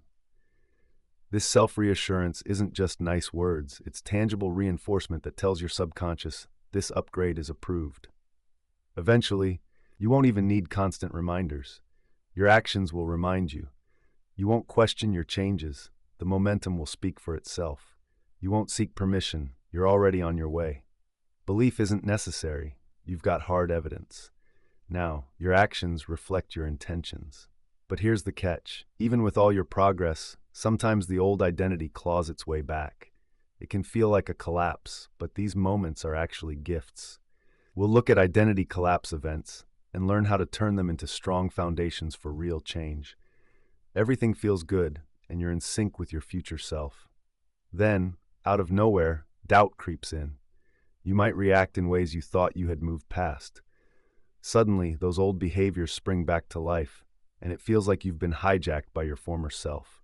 But this isn't a setback. This is an identity collapse event, a checkpoint, not a crisis. The old self doesn't reappear to stay. It comes to test if you'll welcome it back. Let's reframe how we see this. These collapse events are not failures. They're moments where stress levels rise and familiar patterns come into play. Old emotions get stirred up, and you respond in ways you thought you had left behind. Sometimes, you might feel like you're slipping back instead of moving forward. It can feel like you're going backward, but really, it's a chance to dig deeper and upgrade who you are. Trust that you're not that same person anymore, even if you momentarily slipped back into old habits. Here's how you can deal with that setback without hurting yourself. First, label what happened without drama. Don't call it a breakdown. Simply say it's a return of the old patterns. This takes away guilt and helps you see it clearly. Recognize it as an old loop trying to pull you back. This isn't the real you. It's just who you were when times got tough. Naming it pulls you back into control. Next, take a moment to write down what you went through. Don't shy away from it. What sent you back? What fears or emotions were hiding beneath the surface? What did you do or say that echoed that old version of you? Think about how your upgraded self would have handled it. This isn't about beating yourself up. It's a way to understand patterns. Every setback gives clues to a stronger you. Then, make a quick correction after the setback. You can't wipe away what happened, but you can counter it with a positive action. For example, if you shut down, say something honest. If you lashed out, do something kind. If you held back, take a bold step forward. If you self-sabotaged, set a clear boundary. This isn't denial, it's about reminding yourself that you're still in control. After that, reaffirm your identity. After each setback, remind yourself that part of me isn't gone, but it doesn't have the reins anymore. I know how to navigate through tough times. My growth means I can bounce back quickly. This tells your mind, we may not be perfect, but we're steady, and that steadiness is stronger than perfection. Lastly, look at the timing of your setbacks. They often happen in patterns, not randomly. Maybe they pop up right after a breakthrough, before you get noticed, when you let someone in, when control feels shaky, or when success is within reach. Recognizing these patterns shows where you might still feel weak. Once you see them, you can manage them. Over time, you'll stop being afraid of those setbacks. You'll see them coming and handle them with grace, not fear. Each time, you grow stronger. And that's the truth. Setbacks faced with awareness don't diminish who you are. They build your identity. Make it stick for good. Now that you can navigate through tough times without losing yourself, and every misstep turns into a building block, you're ready to lock in your progress. Transformation isn't done until your new self feels like second nature. Next, we dive into quantum lock-in and explore the clear signs that your upgraded identity is not just a phase, but your everyday reality. You've faced challenges, acted in line with your values, and transformed your inner dialogue, your surroundings, your habits, and your code. But how can you be sure the change is lasting? How do you know you're not just pretending to be the better version of you? Because you genuinely are that person now. That moment is what we call quantum lock-in. It's not just an idea or a pep talk. It's a real noticeable shift in how you behave, feel, and see the world. What used to require constant effort has now become your default way of being. Let's set this straight. This doesn't mean doubt disappears completely. It means doubt no longer changes your path. You're not free from challenges, but those challenges can't redefine who you are anymore. Quantum lock-in isn't about being perfect. It's about finding stability. The energy you use to summon through hard work is now what you naturally align with. So, what are the key signs of this lock-in? Let's break them down. Sign 1. You feel safe while being fully seen. You don't cringe when you're exposed. You no longer change who you are depending on who's around. You share your truth without overthinking. You stop performing, stop holding back, stop justifying yourself, because your inner certainty now drowns out outside fears. Sign 2. You choose alignment over comfort. In the past, triggers would take control. Now you pause and respond based on who you are today, not who you used to be. Confidence might not always be there, but you feel grounded. You ask not, what's the easiest route, but what's the right choice for me now? That's what it means to own your identity. Sign 3. Your identity isn't tied to external results. You still want to achieve goals, but you don't need them to prove your worth. You might face setbacks, be misunderstood, or underestimated, but none of that shakes your core because your identity is rooted in inner alignment, not outside validation. Sign 4. You can uphold your standards without internal conflict. Raising those standards used to feel stressful. Now it feels you start to demand truth in your relationships, your language, your surroundings, and your boundaries. No more justifying or explaining yourself. You just act because you've set a new standard for yourself. Now here's the 5th sign. You forget how you once lived. That version of you who put up with chaos, you still remember, but you don't feel it anymore. This isn't about pretending to be upgraded. You truly are. It's not about trying hard, it's about who you are. The real test comes when you face challenges. Instead of sliding back, you grow. You adjust and respond instantly, without hesitation, just like the true you. It feels effortless. That's when you know your upgrade is solid. But don't think the journey ends there. Something interesting happens next. When your new identity feels stable, sharing it with others becomes the quickest way to strengthen it. There's a powerful loop here. More than just repetition, it's about replication. As you share your insights, it not only helps others, but it also solidifies your own new identity. You've stepped into a strong place. Your new self feels steady. Your inner voice aligns with your outer self. Now there's just one last piece to master: replication. What you teach actually teaches you too. Articulating your experiences makes them stick. The more you give, the more you strengthen what's inside you. You become the living proof of your change, and that makes your new identity rock solid. Let's clear up a common misconception. Teaching isn't about being on a stage, making videos, or writing books. It's about sharing clarity. Every time you express your growth through words, energy, or emotions, you create a ripple effect in others. When they reflect it back to you, it reinforces your transformation. This isn't about ego, it's biological feedback. So how do you make teaching a tool for solidifying your new self? First, break down what you've been through into simple language. If you've reshaped your identity, you've made so many changes. Adjusting your story, breaking old patterns, anchoring in new truths, aligning actions, say it out loud, not to show off, but to fully embrace it. Next, communicate from that genuine place inside you. Anyone can talk about change, but truly expressing it from your core is something special. When your words and energy match your true self, you transform the space around you. People don't just hear what you say, they resonate with your essence. Every time you do this, your brain registers it as validation. Now, let's talk about sharing. Be selective and precise. You don't need to convince everyone. Focus on those who are ready to listen and eager for change. Guide them wisely.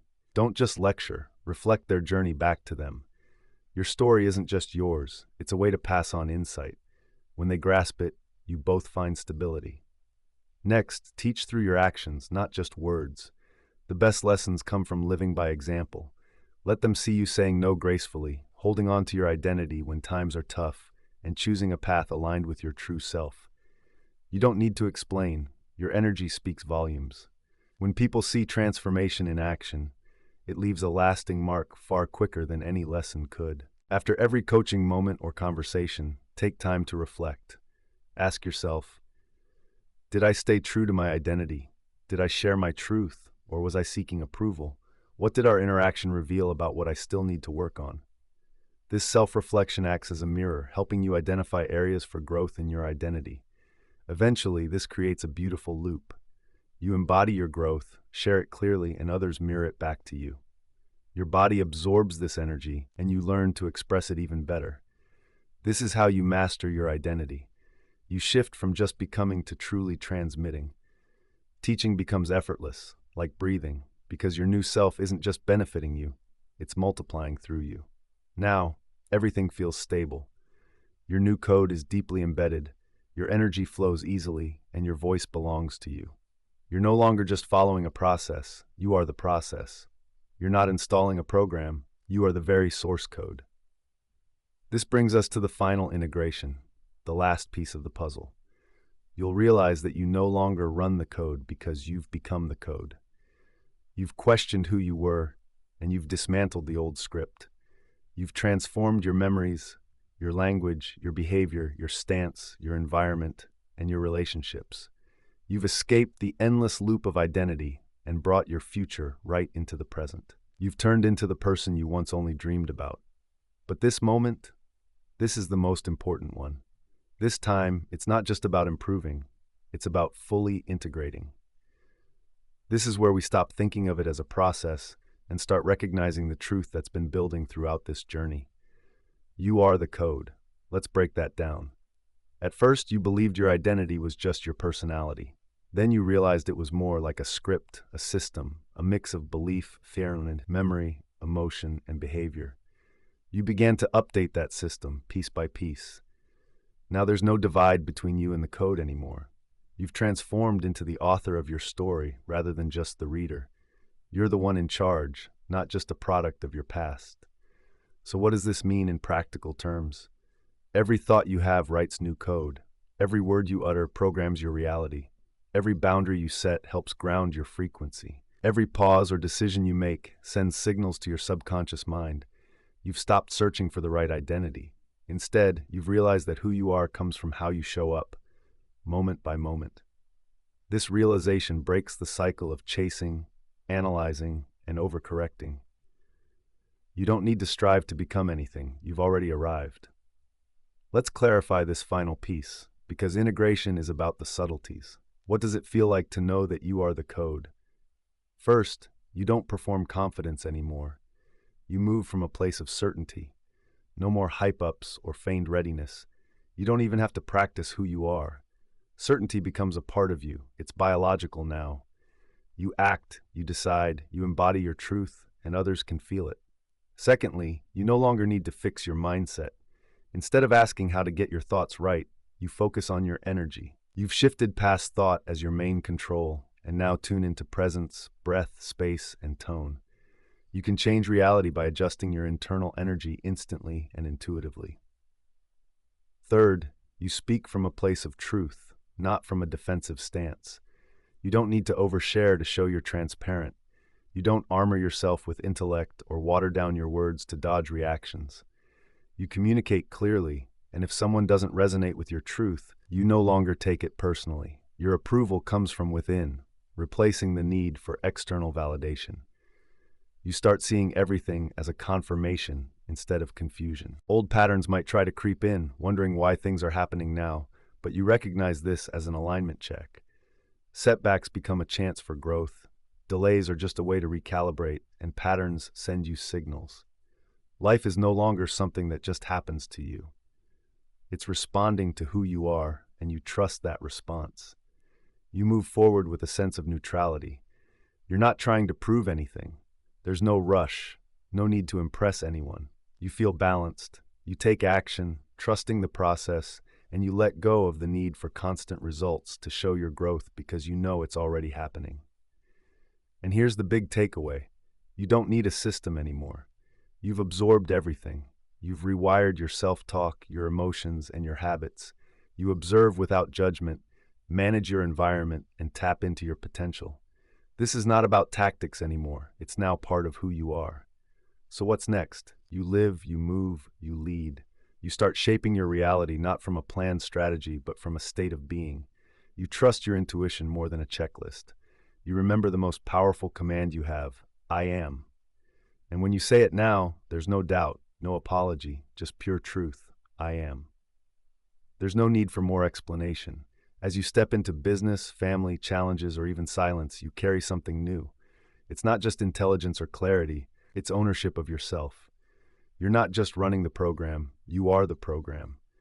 From this moment forward, your life will reflect that truth in every chat, every choice, and every outcome. It's not about luck or alignment, it's about your identity and reality resonating on the same frequency. This wraps up the series, but your journey doesn't end here. The rest is about living it, practicing it, and multiplying it. You've reprogrammed from the ground up. You've adjusted your frequency and raised your baseline. Now go, not to change anything or to prove a point, but simply to be, because now you are.